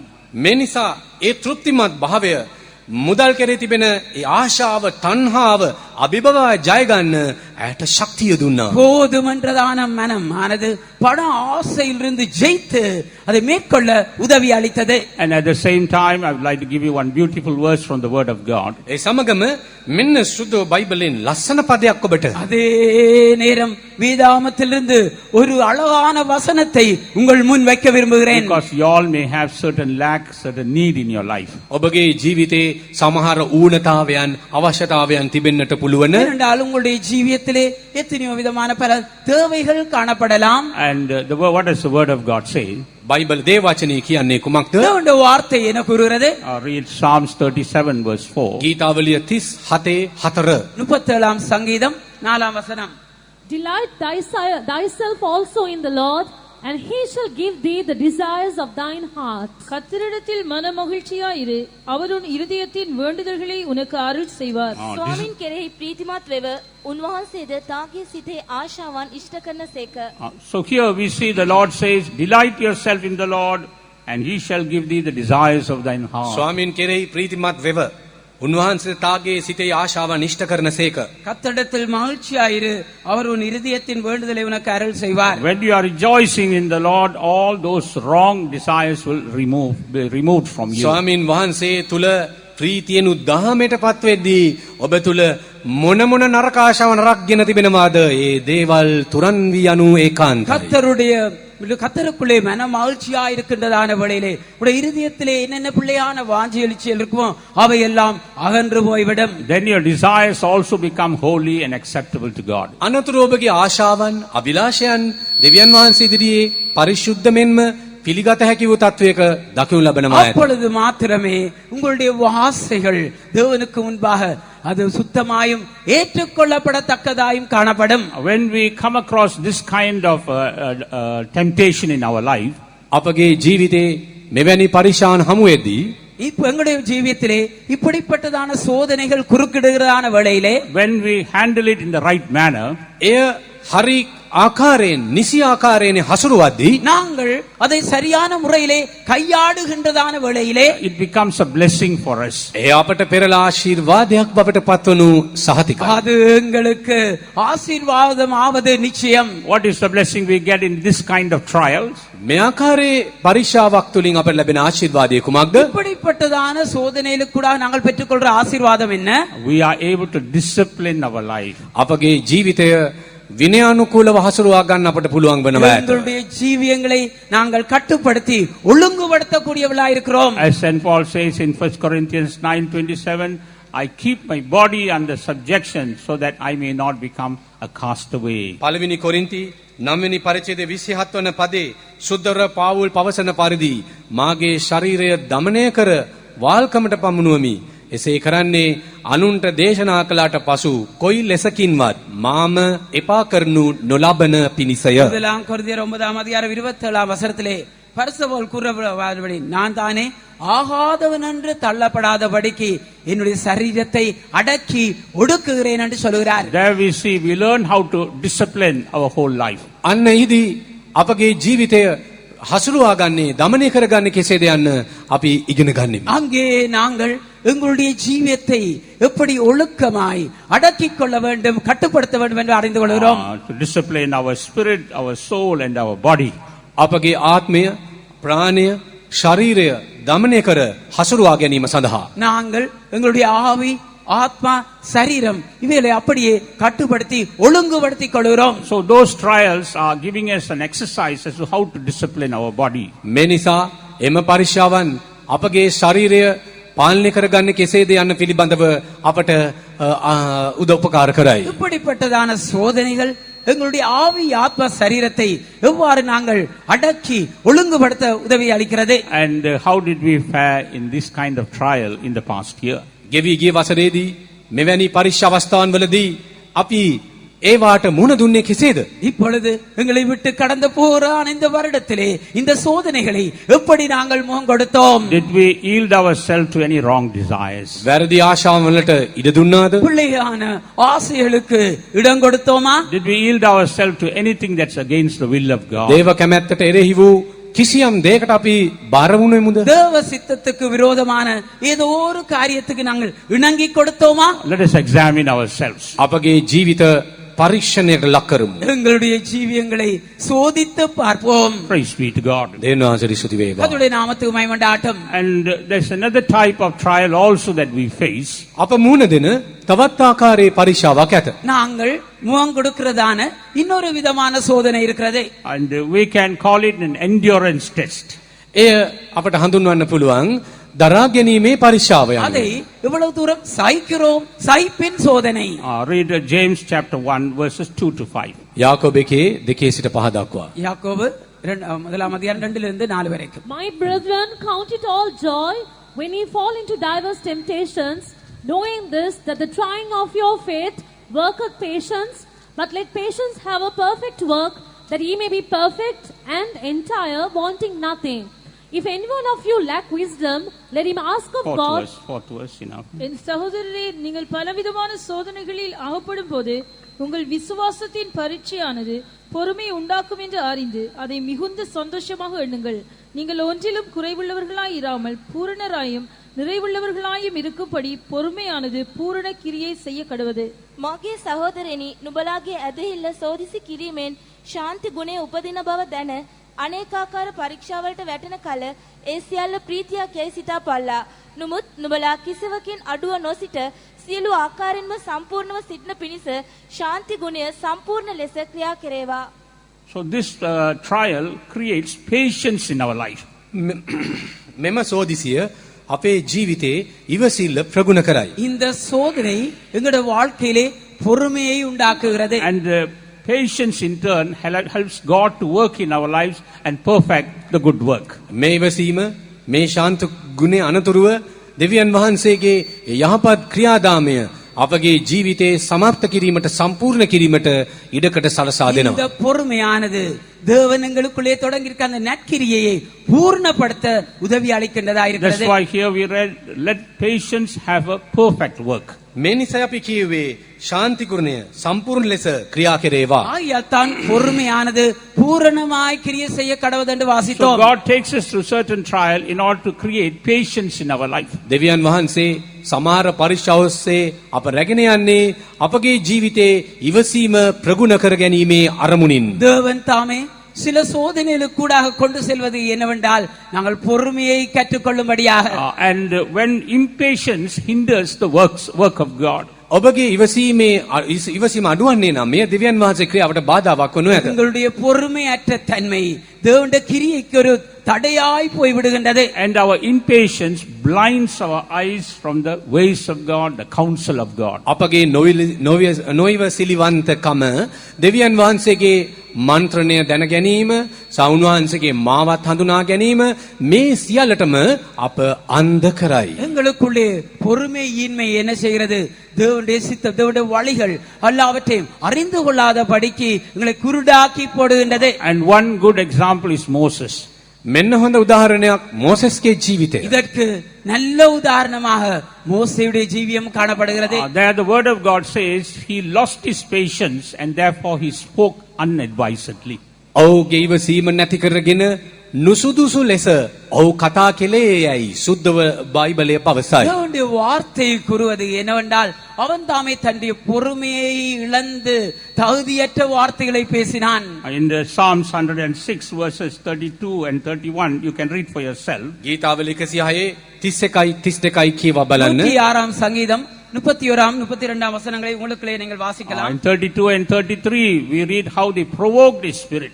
32 සහ 33 අපි කියවනවා ඔහුගේ ආත්මය පොළමුල් ලැබුව ආකාරය ගැන. 32 33 எப்படி அவனுடைய ஆவியை விசனப்படுத்தினாள் என்று பார்க்கிறோம். And therefore he spoke unadvisedly. ඔහුගේ ආත්මයට විරුද්ධව කැරලි ගැසුවෝය. ඔහුද තමාගේ කටින් අවිචාරයෙන් කතා කෙලේය. பாருங்கள் அவன் எவ்வாறு தவறி பேசினான் என்று அங்கே நாங்கள் பார்க்கிறோம். Because they provoked his spirit, he lost his patience, he spoke unadvisedly. ඔවුන් ඔහුගේ ආත්මයට විරුද්ධව කැරලි ගැසූ බැවින් ඔහු තමාගේ ඉවසීම නැති කරගෙන කටින් අවිචාරයෙන් කතා කෙලේය. அவர்கள் தாமே அவனுடைய ஆவியை விசனப்படுத்தினார்கள். ஆகியால் அவன் தாமே பொறுமையை இழந்தவனாய் அவன் அங்கே தவறாய் வீணா பேசிவிட்டான். And what was the result?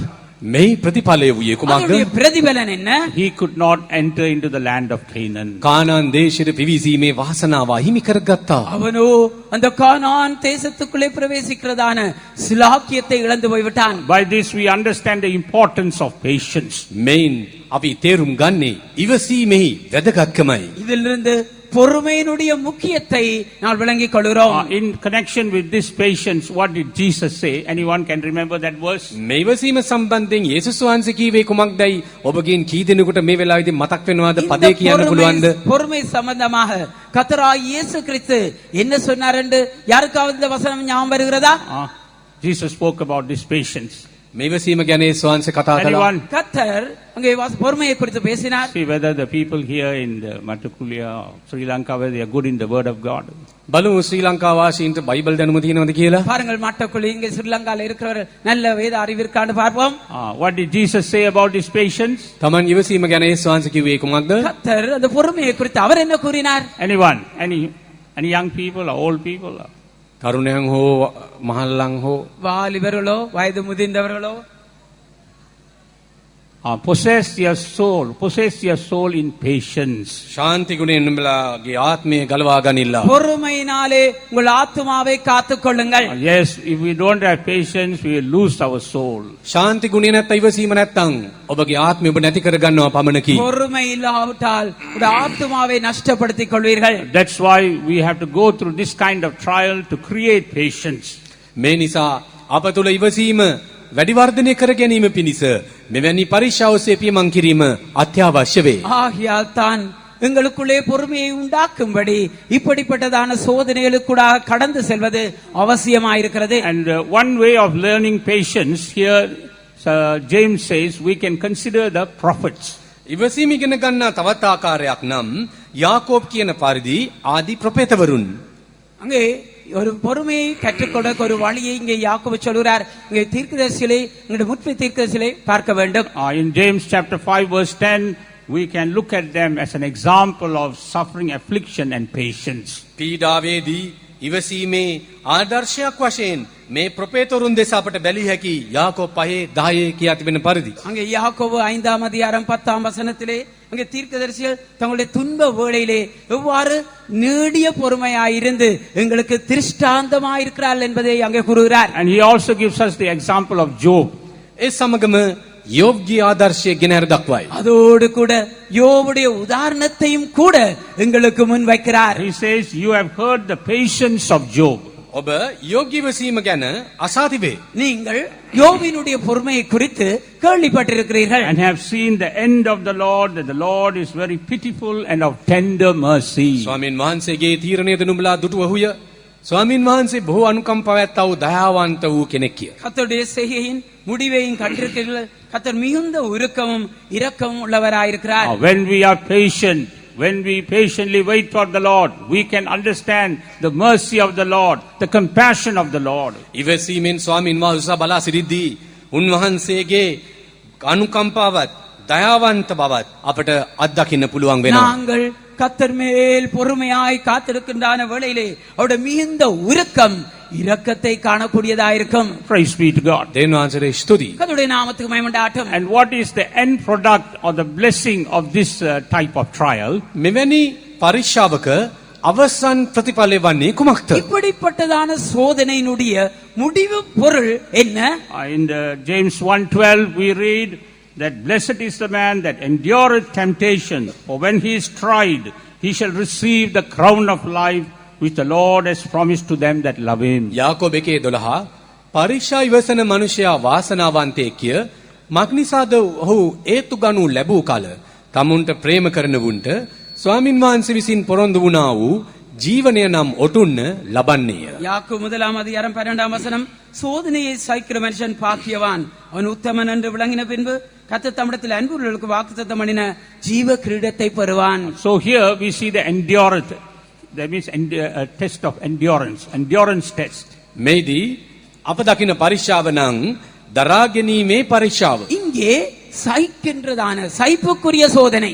And when we endure and come out victorious, we get the crown of life. දරා ගනිද්දී ඉවසද්දී අපි ජයන්විත නික්මෙද්දී ජීවනය නම් ඔටුන්න ලබනු සහතිකයි. நாங்கள் தாமே அங்கே சகித்து இந்த சோதனை கூட போய் வெளியே வருகின்றதான வேளையிலே ஜீவ கிரீடத்தை பெற்றுக் கொள்வோம். When we are patient, God does a perfect work in our lives.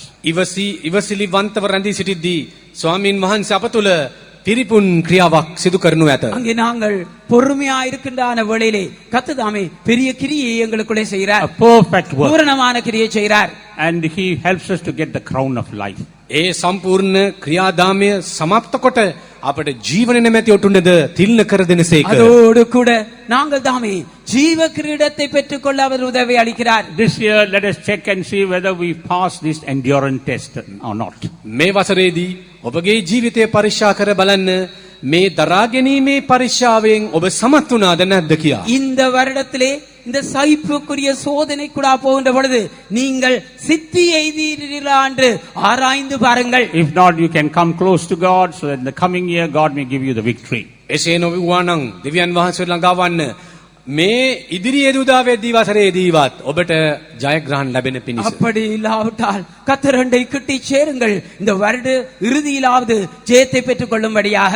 And another trial we read in the word of God. තවත් පරීක්ෂාවක් දේවචනයේ අපට හමු වේ. தேவனுடைய வார்த்தையிலே இன்னொரு சோதனையை குறித்து பார்க்கிறோம். It is called fiery trial. ඒකට නම් කියන්නේ ගිනීමේ සෝදිසි කියලායි. அதற்கு அக்கினிமயமான சோதனை என்று சொல்கிறோம். In 1 Peter 4th chapter verse 12, read that verse please. 1 පේතුරු 4:12 කාරුණිකව ඒ පදේ කියවන්න. பேதுரு 4ஆம் அதிகாரம் 12ஆம் வசனத்தை வாசியுங்கள். Beloved, think it not strange concerning the fiery trial which is to try you, as though some strange thing happened unto you.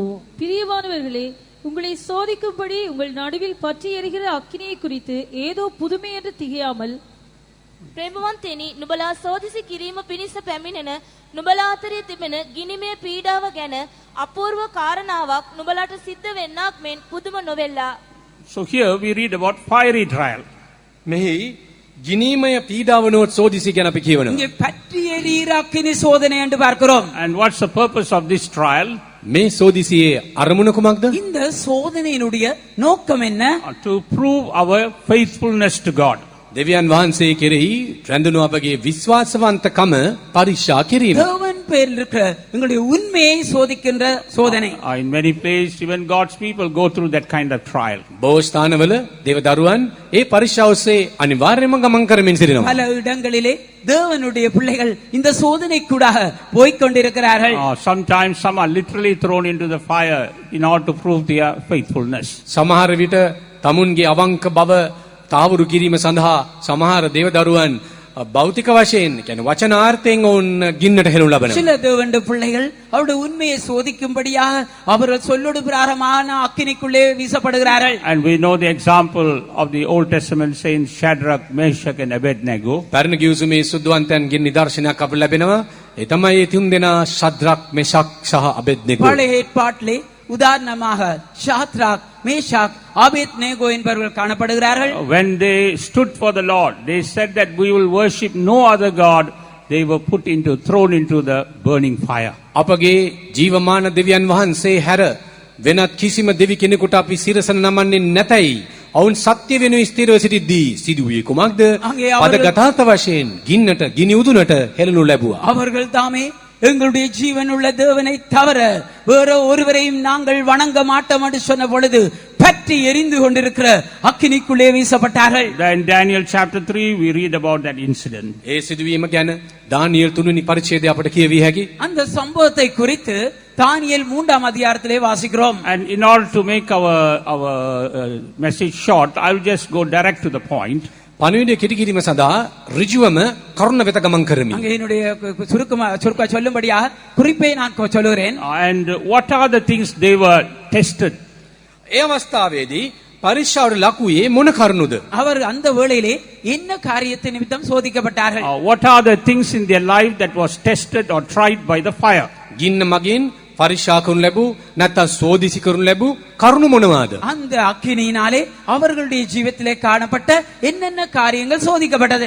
We can read in Daniel chapter 3 verse 21. දානියෙල් 3:21. தானியேல் 3ஆம் அதிகாரம் 21ஆம் வசனம்.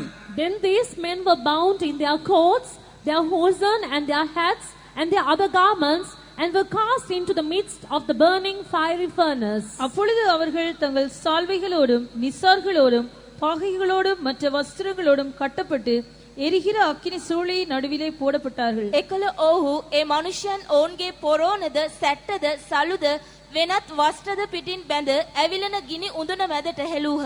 So here we see the fire was trying some of the things that they possessed.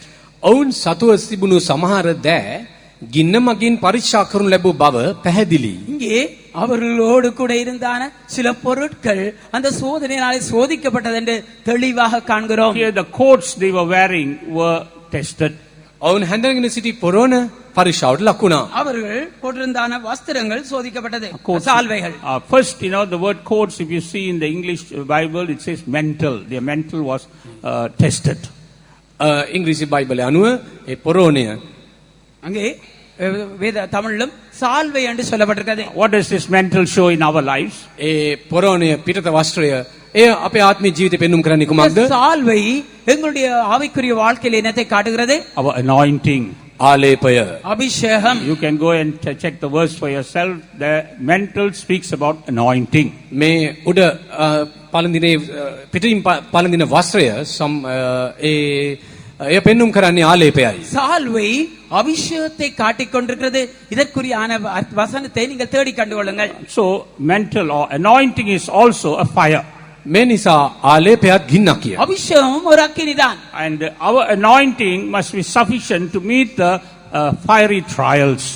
අපගේ ආලේපය ගිනීමේ පරීක්ෂාවට ඔරොත්තු දීමට තරම් ශක්තිමත්ව තිබිය යුතුයි. எங்களுடைய அபிஷேகமானது அக்கினிமயமான சோதனைக்கு நின்று பிடிக்கக்கூடியதா இருக்க வேண்டும். If you are lacking in your anointing, if you have lost your anointing, you cannot prove your faithfulness to God. ඔබගේ ආලේපය ඔබ නැති කරගෙන තිබෙනවා නම්, ඔබගේ ආලේපය අඩු වී තිබේ නම්, ඔබගේ අවංකකම තහවුරු කර පෙන්වීමට ඔබට නොහැකි වනු ඇත. உங்களுடைய அபிஷேகத்தை இழந்திருந்தால், அபிஷேகத்திலே குறைவு ஏற்படுத்தியிருந்தால் உங்களுடைய உண்மையை நீங்கள் உறுதிப்படுத்த முடியாது. You will either deny God or you will just perish in that fire. ඔබ එක්කෝ දෙවියන් වහන්සේ ප්‍රතික්ෂේප කරනු ඇත. එසේ නැත්නම් ඔබ ගින්නෙන්ම පිලිසී දැවී යනු ඇත. நீங்கள் தேவனை மறுதலிப்பீர்கள், அல்லாவிட்டால் அந்த அக்கினியினாலே சுட்டெரிக்கப்படுவீர்கள். But when we are filled with the anointing of the Holy Spirit, we can face any fiery trial and overcome them. නමුත් ශුද්ධාත්මාලයෙන් පිරිසිදුදී ඕනෑම ගිනිමේ සෝදිසියට මුහුණ දී ඒ පරීක්ෂාවෙන් ජය ගැනීමට අපි சக்தி சம்பන්න වනු ඇත. ஆனாலும் பரிசுத்தாவினாலே நிரம்பி காணப்படுகிறதான வேளையிலே எந்த ஒரு சோதனைக்கு முகம் கொடுத்து நாங்கள் வெற்றி சிறக்கலாம். Praise be to God. දේවයන් වහන්සේට ස්තුති වේවා. கர்த்தருடைய நாமத்துக்கு மகிமை உண்டாகட்டும். The next aspect of their garment was their hosen. මේ ඔවුන්ගේ ඇඳුම් කට්ටලේ ඊළඟ වස්ත්‍රය නම් සැට්ටය. அங்கே இரண்டாவதாக அவருடைய வஸ்திர காரியத்திலே நிசார்கள் என்று பார்க்கிறோம். In some translations it says their inner garments. සැට්ටය ඇතුල් වස්ත්‍රය. அங்கே சில மொழிபெயர்ப்பிலே உள் வஸ்திரம் என்று What சொல்லப்பட்டிருக்கிறது. does that show? ඒ පෙන්වුම් කරන්නේ කුමක්ද? அது என்னத்தை காட்டுகிறது? Our inner holiness. අපගේ අභ්‍යන්තර පරිශුද්ධභාවය. அது எங்களுடைய உள்ளான பரிசுத்தம். Yes, these fiery trials will try to take away the inner holiness in us. මේ ගිනීමේ සෝදිසි අපගේ අභ්‍යන්තර පරිශුද්ධභාවය දවා දැමීමට තැත් කරන්නට පුළුවන්. இந்த அக்கினிமயமான சோதனை எங்களுடைய உள்ளான பரிசுத்தத்தை எடுத்து போட முயற்சிக்கும். But when we are filled with that real holiness of God, that is also a fire which can face this fiery trial. නමුත් දෙවියන් වහන්සේගේ සැබෑ පරිශුද්ධභාවය නොපිරිසින්නේ නම් එයත් ගින්නක් කිය. මේ භෞතික ගින්නට ඔරොත්තු දෙන්න පුළුවන් ප්‍රබල ගින්නක් කිය. மெய்யாவே நாங்கள் உண்மையான கர்த்தருடைய அந்த பரிசுத்தத்தினாலே நிறைந்து காணப்படும் பொழுது அதுவும் ஒரு அக்கினிதான். இந்த அக்கினிக்கு அது முகம் கொடுக்கக்கூடியதா இருக்கிறது. When can our holiness become a fire? අපගේ පරිශුද්ධභාවය ගින්නක් වියක්කේ කොයි අවස්ථාවේ? எப்பொழுது எங்களுடைய பரிசுத்தம் அக்கினியாய் மாறும்? When it is mixed with zealous or zeal. ජලිතකම නොත් උද්‍යෝගිමත් බව සමග මිශ්‍ර වී තිබෙන විටදීය. அது எப்பொழுது வைராக்கியத்தோடு கூட இணைந்து கலந்து காணப்படுகிறதோ அப்பொழுது அக்கினி ஆகிறது. Holiness without zeal is like cold water.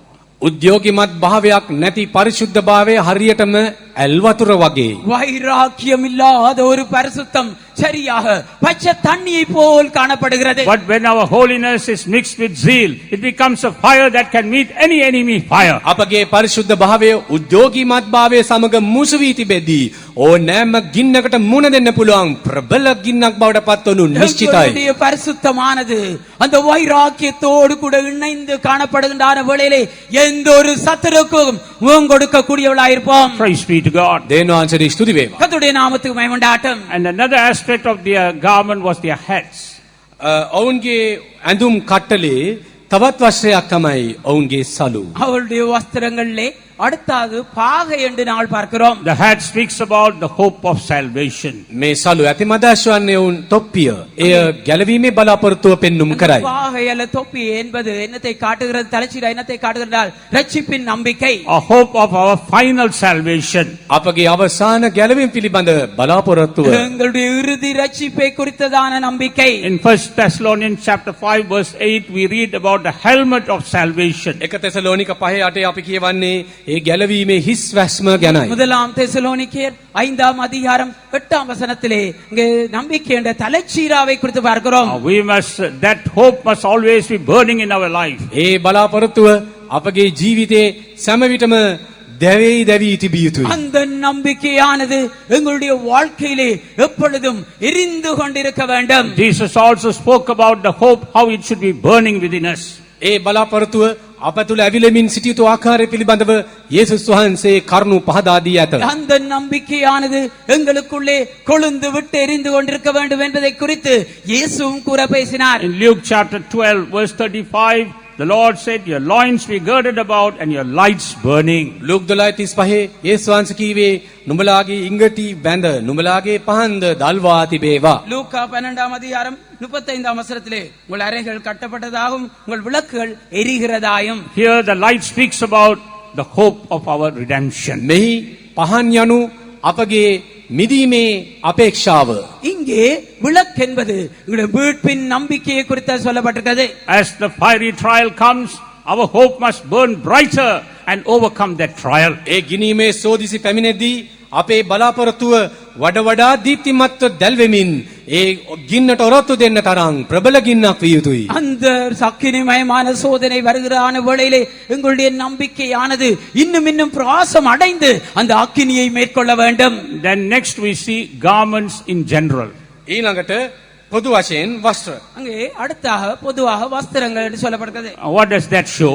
ඒ පෙන්눔 කරන්නේ කුමක්ද? அது என்னத்தை That காட்டுகிறது? speaks about the spiritual experiences God has given to us. දෙවියන් වහන්සේ අපට දී තිබෙන විවිධ ආත්මික අත්දැකීම් පිළිඹු කරයි. இது கத்தர் எங்களுக்கு கொடுத்திருக்கிறான பல்வேறு ஆவிக்குரிய வஸ்திரங்களை காட்டுகிறது. அனுபவங்களை காட்டுகிறது. And one important aspect is the righteousness God has given to ඉන්න us. කක්ෂයක් නම් දෙවියන් වහන්සේ අපට දී තිබෙන ධර්මිෂ්ඨකම. அதில் ஒன்றுதான் தேவன் எங்களுக்கு கொடுத்திருக்கிற நீதி. And the righteous are bold like a lion. ධර්මිෂ්ඨයා සිංහෙකු මෙන් නිර්භීතය. நீதிமான் சிங்கத்தை போல தைரியமா இருக்கிறான்.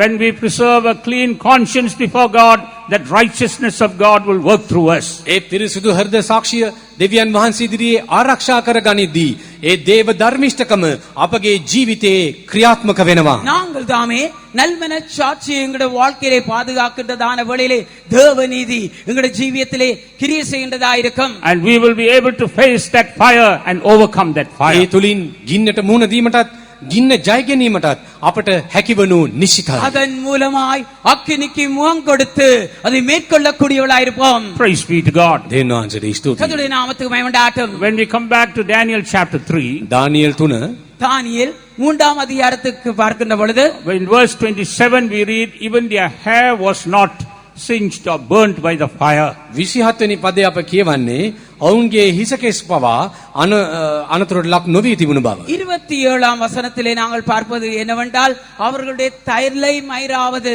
அந்த ஒரு அக்கினியினாலே கருகவில்லை என்று பார்க்கிறோம். What does that show? ඒ පෙන්වන්නේ කුමක්ද? அது என்னத்தை Our காட்டுகிறது? consecration. අපගේ කැපවීම. எங்களுடைய பிரதிஷ்டை. Our consecration is like a fire. අපගේ කැපවීම ගින්නක් මෙන්. எங்களுடைய பிரதிஷ்டை அக்கினி போல இருக்கிறது. And that fire can meet any enemy fire. අන්නේ ගින්නට පුළුවන් ඕනෑම සතුරු ගින්නකට මුහුණ දෙන්න. அந்த அக்கினிக்கு எந்த சத்துருடைய அக்கினிக்கு முகம் கொடுக்கலாம். When we lose our consecration, we will be burnt up in that fire. හැබැයි අපේ කැපවීම නැති කර ගන්නා විටදී ඒ ගින්නේදී අපි දැවී යනවා ඇත. ஆனாலும் எங்களுடைய பிரதிஷ்டை இழக்கிறான வழியிலே அந்த அக்கினியிலே அப்படியே எரிந்து போய் விடுவோம். Therefore, let us check and see whether we have lost our A consecration. නිසා ඔබගේ ජීවිතය පරීක්ෂා කර බලන්න ඒ කැපවීම ඔබ වෙතින් ගිලී ගොස් තිබෙනවාද කියා. ஆகையால் உங்களுடைய வாழ்க்கையிலே இந்த பிரதிஷ்டை இல்லாமல் போய்விட்டதான்று உங்களையே சோதித்து Let us பாருங்கள். renew our consecration as we come to the close of this year. වසර අවසානයේ කරා ළඟා වෙද්දී ඒ කැපවීම අලුත් කර ගනිමුද? இந்த வருடத்தின் முடிவுக்கு வந்திருக்கிறதான வழியிலே எங்களுடைய பிரதிஷ்டையை நாங்கள் புதுப்பித்துக் கொள்வோமாக. And finally, even their bodies were not burnt by that fire. අවසාන වශයෙන් බලන්න ඔවුන්ගේ ශාරීරිය වුවත් පිලිසී ගියේ නැත. கடைசியாய் நாங்கள் பார்க்கின்றான வழியிலே அவருடைய சரீரங்கள் கூட அந்த அக்கினியினாலே எரிக்கப்படவில்லை. Daniel chapter 3 verse 27 speaks about their bodies not being burnt. Daniel 3 වෙනි පරිච්ඡේදයේ 27 වෙනි පදේ ඔවුන්ගේ ශරීරය පවා නොදැවී තිබුණු ආකාරය ගැන කියවෙනවා. அங்கே நாங்கள் தானியேல் 3ஆம் அதிகாரம் 27ஆம் வசனத்திலே அவருடைய சரீரங்கள் கூட அந்த அக்கினி பலன் செய்யவில்லை என்று நாம் பார்க்கிறோம். Why their bodies were preserved? ඔවුන්ගේ සිරුර ආරක්ෂා කර ලැබුවේ කෙලෙසද? எப்படி இந்த சரீரம் பாதுகாக்கப்பட்டது? Because they were doing God's will in their body. ඔවුන්ගේ ශරීරේ දේව කැමැත්ත කරමින් සිටිය නිසාවෙනි. ஏனென்றால் அவர்கள் தங்களுடைய சரீரங்களிலே தேவ சித்தத்தை செய்தபடினாலே. When we do God's will in our bodies, the enemy has got no power over our body. අපගේ ශරීරේ දේව කැමැත්ත ඉටු කරද්දී සතුරාට අපගේ ශරීරයන් කෙරෙහි කිසිම බලයක් නැත. எங்களுடைய சரீரங்களிலே நாங்கள் தாமே தேவ சித்தத்தை செய்கின்ற வழியிலே பிசாசுக்கு எங்களுடைய சரீரங்கள் மேல் அதிகாரம் இல்லை. The enemy fire cannot touch us when we do God's will in our bodies. අපගේ ශරීරයන්හි දේව කැමැත්ත ඉටු කරද්දී සතුරු ගින්නට අපට කිසිම අනතුරක් කිරීමට නොහැක්කේමය. நாங்கள் எங்களுடைய சரீரங்களிலே தேவ சித்தம் செய்கிற வழியிலே எந்த வகையிலும் சத்துருடைய அக்கினி எங்களுக்கு பலன் செய்ய Let முடியாது. us check and see whether we have been doing God's will this year. ඔබගේ ජීවිතේ පරීක්ෂා කර බලන්න මේ වසර පුරාවටම ඔබ දේව කැමැත්ත ඉටු කළාද නැත්ද යන්න இந்த පිළිබඳව வருடம் பூராகவும் நீங்கள் தேவ சித்தம் செய்தில்லாண்டு நீங்கள் சற்று சோதித்து பாருங்கள். If we have gone away from the will of God, come back to the will of God. දේව කැමැත්තෙන් ඉවත්ව ගියා නම් දේව කැමැත්ත වෙතට හැරී එනු මැනවි. தேவ சித்தத்திலிருந்து விலகி இருந்தால் தயவு செய்து தேவ சித்தத்தின் மத்தியிலே வந்து விடுங்கள். When we go through this fiery trial, what is the blessing or the end product? මේ ගිනිමය සෝත්සෝසේ ගමන් කරද්දී ලැබෙන ආශිර්වාදය නොහොත් අවසන් ප්‍රතිඵලය කුමක්ද? இந்த அக்கினிமயமான சோதனைக்கூடாக நாங்கள் கடந்து செல்லும் பொழுது அதனாலே நாங்கள் பெற்றுக்கொண்ட முடிவு பொருள் என்ன?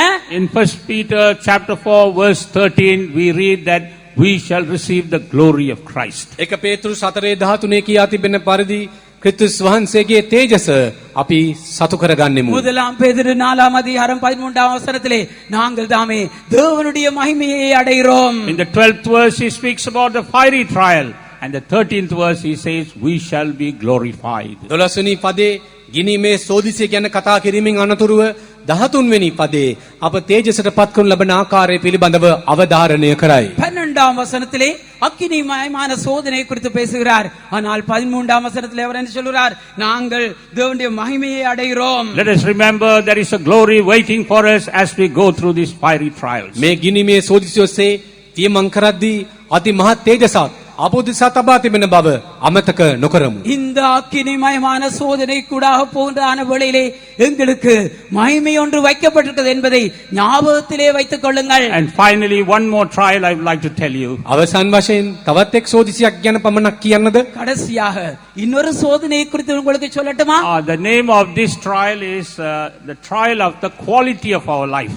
මේ සෝදිසියේ ස්වභාවය නම් අපගේ ජීවිතේ ගුණය පරීක්ෂා කිරීම. இந்த சோதனையினுடைய நோக்கம் என்னவென்றால் எங்களுடைய வாழ்க்கையினுடைய தரத்தை சோதித்து பார்ப்பது. We can call it the quality control.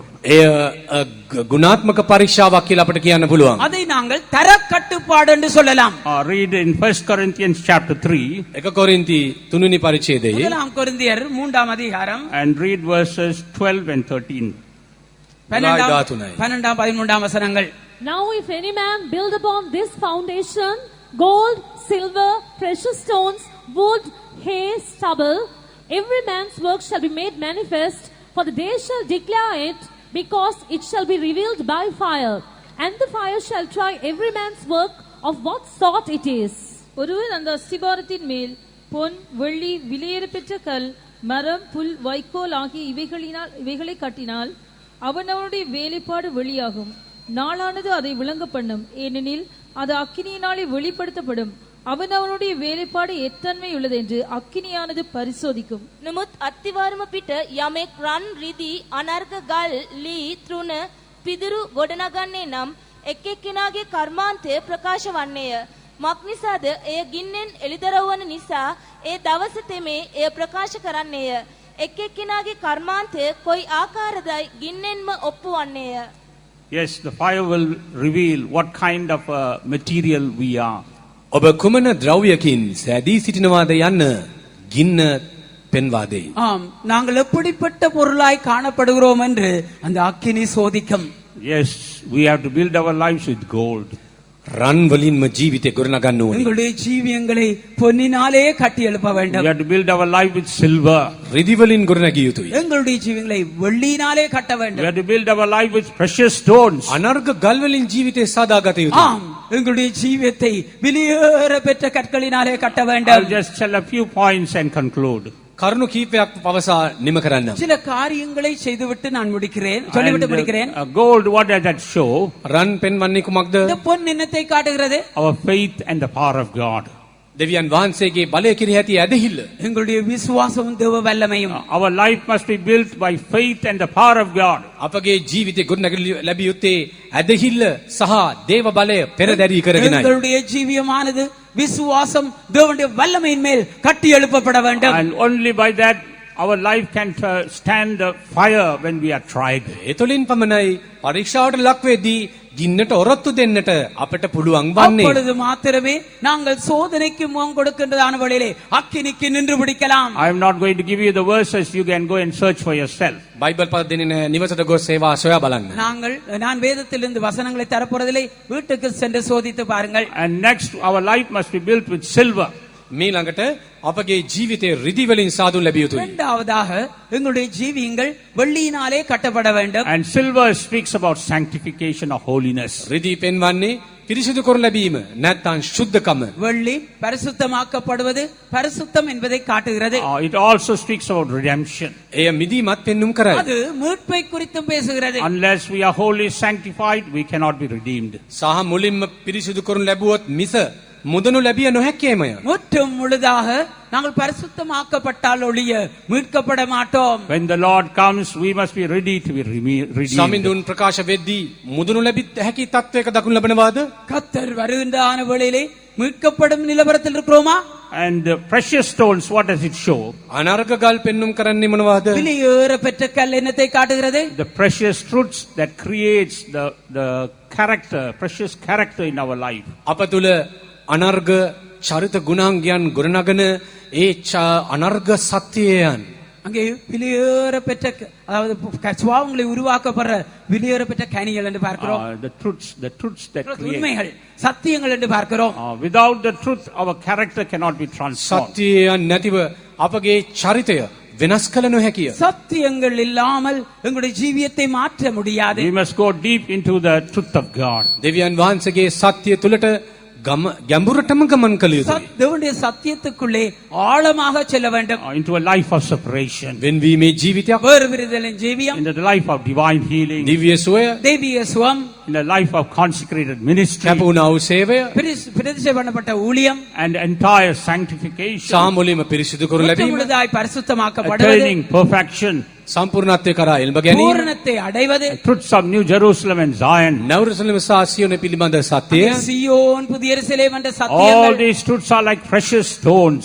මේ සියලු සත්‍යයන් හරියටම අනර්ගගල් සහ මැණික් වාගේය. இந்த சத்தியங்கள் எல்லாம் வெளியேற பெற்ற கற்களை போல் இருக்கிறது. And the fire cannot burn them. එහෙමනම් ගින්නට බෑයට පුලුස්සා දමන්න. அப்படி என்றால் அக்கினியினாலே அவைகளை சுட்டெரிக்க முடியாது. But if you are built with cheap material, the fire will burn you and you will not be ready for the coming of the Lord.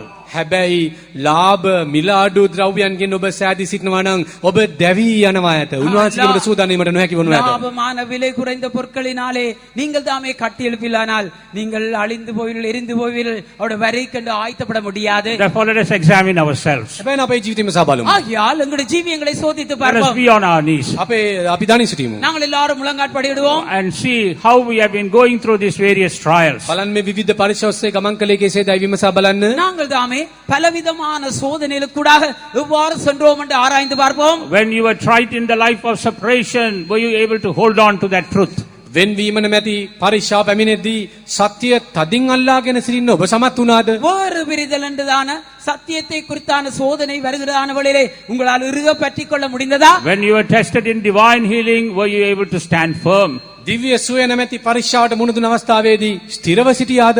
தெய்வீக சுகம் என்ற சத்தியத்துக்கு சோதனை வந்ததான வழியிலே உங்களால் உறுதியாய் நிற்கக்கூடியதா இருந்ததா? When things came against a consecrated ministry, were you able to stand by the consecrated කැපුණා වූ ministry? සේවයට එරෙහිව අභියෝග පැමිණි විටදී ඔබ සේවය වෙනුවෙන් ස්ථිරව සිටියාද? பிரதிஷ்டை பண்ணப்பட்டதான ஊழியத்தை குறித்தான சோதனை வந்ததான வழியிலே நீங்கள் தாமே உறுதியாய் காணப்பட்டீர்களா? When the Lord want to lead you into entire sanctification, were you able to yield yourself? සහ මුලින්ම පිරිසුදුකුන් ලැබීමේ අත්දැකීමක් තුලට ස්වාමින් වහන්සේ ඔබට මඟ පෙන්වද්දී ඔබ ඊට බාර වී ස්ථිරව සිටියාද? முற்று முழுதான பரிசுத்தமாக்கப்படுதல் என்றதான சத்தியத்துக்குள்ளே கர்த்தர் உங்களை நடத்தும் பொழுது அதற்கு ஒப்பு கொடுத்து உறுதியாய் இருந்தீர்களா? When you were tried in the truths of New Jerusalem and Zion, were you able to stand for those truths? නවුරුසන සියොන පිළිබඳ සත්‍යයන් ගැන පරීක්ෂා පැමිණෙද්දී ඔබ මේ සත්‍යයන් උදෙසා ස්ථිරව සිටියාද? சீயோன் புதிய எருசலேம் என்ற சத்தியங்களுக்கு சோதனை வந்ததான வழியிலே அந்த சத்தியங்களை குறித்து உறுதியாய் இருந்தீர்களா? Let us examine ourselves. අපගේ ජීවිත පරීක්ෂා කරලා உங்களுடைய බලමු. ஜீவியங்களை ஆராய்ந்து And பார்ப்போம். let us lay ourselves on the altar.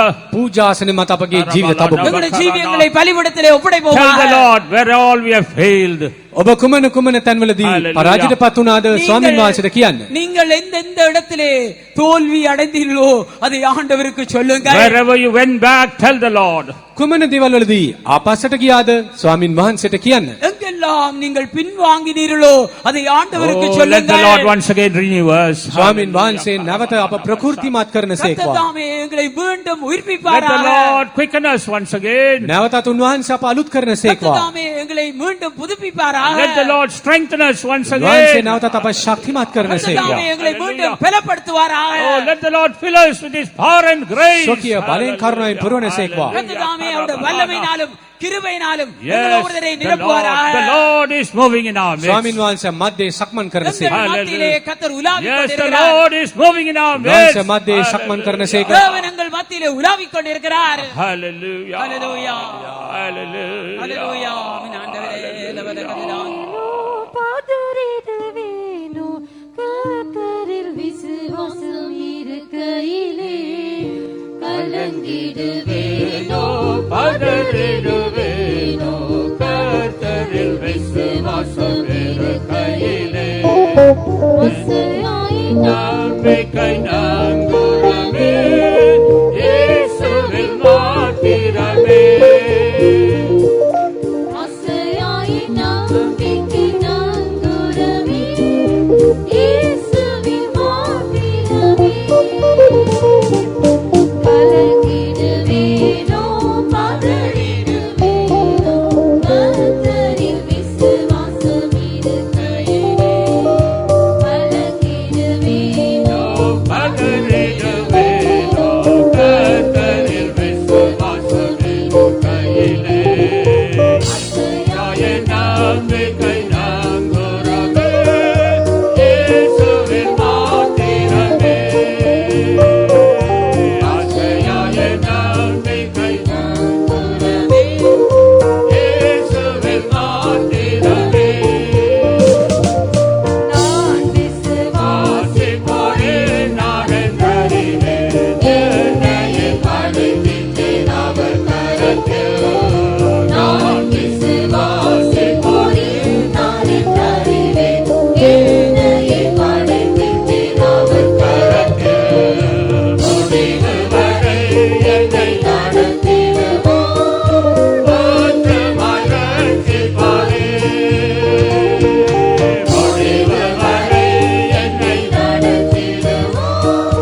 Hallelujah. அப்பா As you surrender your life to Jesus, යේසුස් වහන්සේ ඔබගේ ජීවිතේ බාර කරන අතර கர்த்தராய் இயேசு கிறிஸ்துவுக்கு உங்களுடைய ஜீவங்களை ஒப்படைக்கின்றதான வேளையிலே He will renew your life. ඔබගේ ජීවිතය අලුත් කරනු ඇත. உங்களுடைய ஜீவியத்தை அவர் He will புதுப்பிப்பார். strengthen your faith. ඔබගේ ඇදහිල්ල සවිමත් කරනු உங்களுடைய ඇත. விசுவாசத்தை அவர் He will பலப்படுத்துவார். renew your hope. ඔබගේ බලාපොරොත්තුව අලුත් කරනු ඇත. உங்களுடைய நம்பிக்கையை அவர் Once புதுப்பிப்பார். again, He will strengthen your love. නැවතත් ඔබගේ ප්‍රේමය ශක්තිමත් කරනු ඇත. மீண்டும் அவர் உங்களுடைய அன்பை உறுதியாக்குவார். Therefore, trust the Lord and surrender your life. ස්වාමීන් වහන්සේ විශ්වාස කර ඔබගේ ජීවිතය බාර කරන්න. கர்த்தர் மேல் நம்பிக்கை வைத்து உங்களுடைய ஜீவியங்களை ஒப்படையுங்கள். Right now, surrender your life. මේ මොහොත ඔබගේ Hallelujah. ජීවිතය බාර කරන්න. இப்பொழுதே உங்களுடைய ஜீவியத்தை Let the ஒப்படையுங்கள். Lord touch you once again. උන්වහන්සේ නැවතත් ප්‍රකාශනවායි. கர்த்தர் தாமே உங்களை மீண்டும் தொடட்ட. Let the Lord quicken you. උන්වහන්සේ ඔබ ස්පර්ශ අලුත් කරනවා. உயிர்ப்பிக்கட்ட. Let all weakness and tiredness leave your life. සියලු දුර්වලකම් වෙහෙස ඔබගේ ජීවිතයෙන් දුරන් වේ. இருந்த பலவீனங்கள் களைப்புகள் எல்லாம் அகன்று போகட்ட. Let the Holy Spirit come and quicken you once again. ආත්ම නැවතත් ඔබ අලුත් කරනවා. பரிசுத்த ஆவியானவர் தாமே வந்து மீண்டும் உங்களை உயிர்ப்பிக்கட்ட. Hallelujah. Hallelujah. Hallelujah. Hallelujah. Hallelujah. Hallelujah. Hallelujah. Hallelujah. Hallelujah. Hallelujah. Hallelujah. Hallelujah. Yes, the Lord has come in our midst. ස්වාමීන් වහන්සේ මැදට පැමිණ සිටිනසේක. ஆம் கர்த்தர்கள் மத்தியிலே He வந்திருக்கிறார். wants to change all our weakness into strength. අපේ සියලු දුර්වලකම් ශක්තිය බවට පරිවර්තනය කිරීමට කැමැති වනසේ. கர்த்தர் தாமே உங்களுடைய பலவீனங்கள் எல்லாவற்றையும் பலனாக மாற்ற விரும்புகிறார். He wants to change all our defeats into victory. අපගේ සියලු පරාජයන් ජයග්‍රහණය බවට මාරු කරන්න කැමැති වනසේ. எங்களுடைய தோல்விகள் எல்லாவற்றையும் ஜெயமாக மாற்ற விரும்புகிறார். He wants to change all our sorrow into joy. අපගේ සියලු ශෝකය ප්‍රීතිය බවට පත් කරන්න කැමැති. எங்களுடைய துக்கங்கள் எல்லாவற்றையும் மகிழ்ச்சியாக மாற்ற விரும்புகிறார். Let us believe and praise God. අදාමි Hallelujah. වුණාට ස්තුති கர்த்தரை කරන්න. விசுவாசித்து தோத்தரிப்போம். Hallelujah. Hallelujah. Hallelujah. Hallelujah. Hallelujah. Hallelujah. Amen. Let's pray. යාඥා කරමු. அருமையான நல்ல தேவன், இந்த நல்ல வேலைக்காக நன்றியோடு துதிக்கிறோம் சுவாமி. இந்த கன்வென்ஷனுடைய 4வது நாளுக்கு நீங்களை கொண்டு வந்து கர்த்தாவே, ஆண்டவரே கொடுத்த எல்லா ஆசீர்வாதங்களுக்காக நன்றியோடு துதிக்கிறோம். அன்று இந்த வருஷம் இந்த கடைசி நாம் வந்திருக்கிறோம், கடைசி ஞாயிற்கு வந்திருக்கிறோம். நம்முடைய ஜீவித்தை எவ்விதமாய் கடந்து வந்தோம் என்று எதிர்பார்க்கும்படியாக நீ தந்த ஆலோசனைகளுக்காக ஸ்தோத்திரம் கர்த்தாவே. வந்ததான சோதனைகள், கஷ்டங்கள், பாடுகள் கூடாக நாங்கள் எப்படி கடந்து சென்றோம் என்று நான் உணரும்படியாக ஒரு சந்தர்ப்பத்தை தந்து கர்த்தாவே, நீர் எங்களை புதுப்பிக்கிறதுக்காக நன்றியோடு துதிக்கிறோம் ஐயா சுவாமி. உடைய கிருபையின் கருத்தில் தரும் கர்த்தாவே, கேட்ட வசனத்தின் மூலமாக ஒவ்வொருவரும் தங்களுடைய இதயங்களை ஆராய்ந்து சரிபடுத்திக் கொள்ள, இந்த பழைய வருஷத்துக்குள்ள தங்களுடைய இதயங்களை மாற்றிக்கொள்ள கிருபை கொடுக்க வேண்டும் என்று கேட்கிறோம் ஐயா சுவாமி. கர்த்தாவே, நீ ஒரு உதவி செய்யும் கர்த்தாவே. நம்முடைய வல்லமுள்ள கருத்தில் எங்களை முற்றுமாக தாழ்த்துறோம் ஒப்படைக்கிறோம்.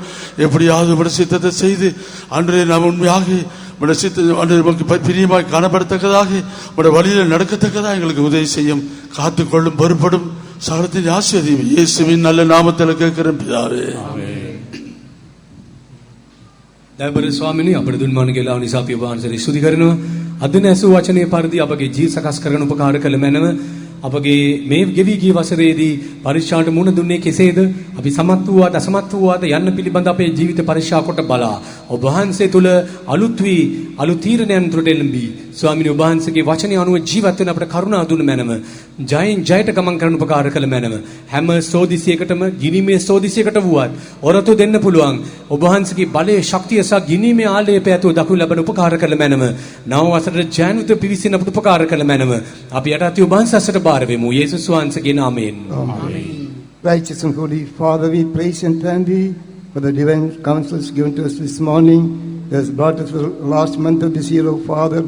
These are the last days, and many are falling away from faith, for enabling us to examine our faith life. We praise and thank you, O Father, Lord. We had to face many trials common for man, but thou art a faithful God. Thou will not allow any trial, temptation which we are not able to bear. But along the temptation, thou art able to make a way of escape. Therefore we praise and thank you, O God. Sometimes we are tempted by our lust. Help us, Lord, to bring all our desires in the center of thy perfect law, Master. Take away all the wrong desires from us, O God. Sometimes, Lord, the patience is tempted, oh Father, we pray thee. Help us, Lord, to endure the temptations, patience, oh Master, because thou hast said, possess your soul in patience. If we lose our patience, we will lose our soul. Therefore, we praise and thank you, O God. Sometimes we have to face the fiery trials, O God. Help us, Lord, to keep our holiness and consecration, and help us, Lord, to live upon the truth, so that we will not be burnt in the fiery trials.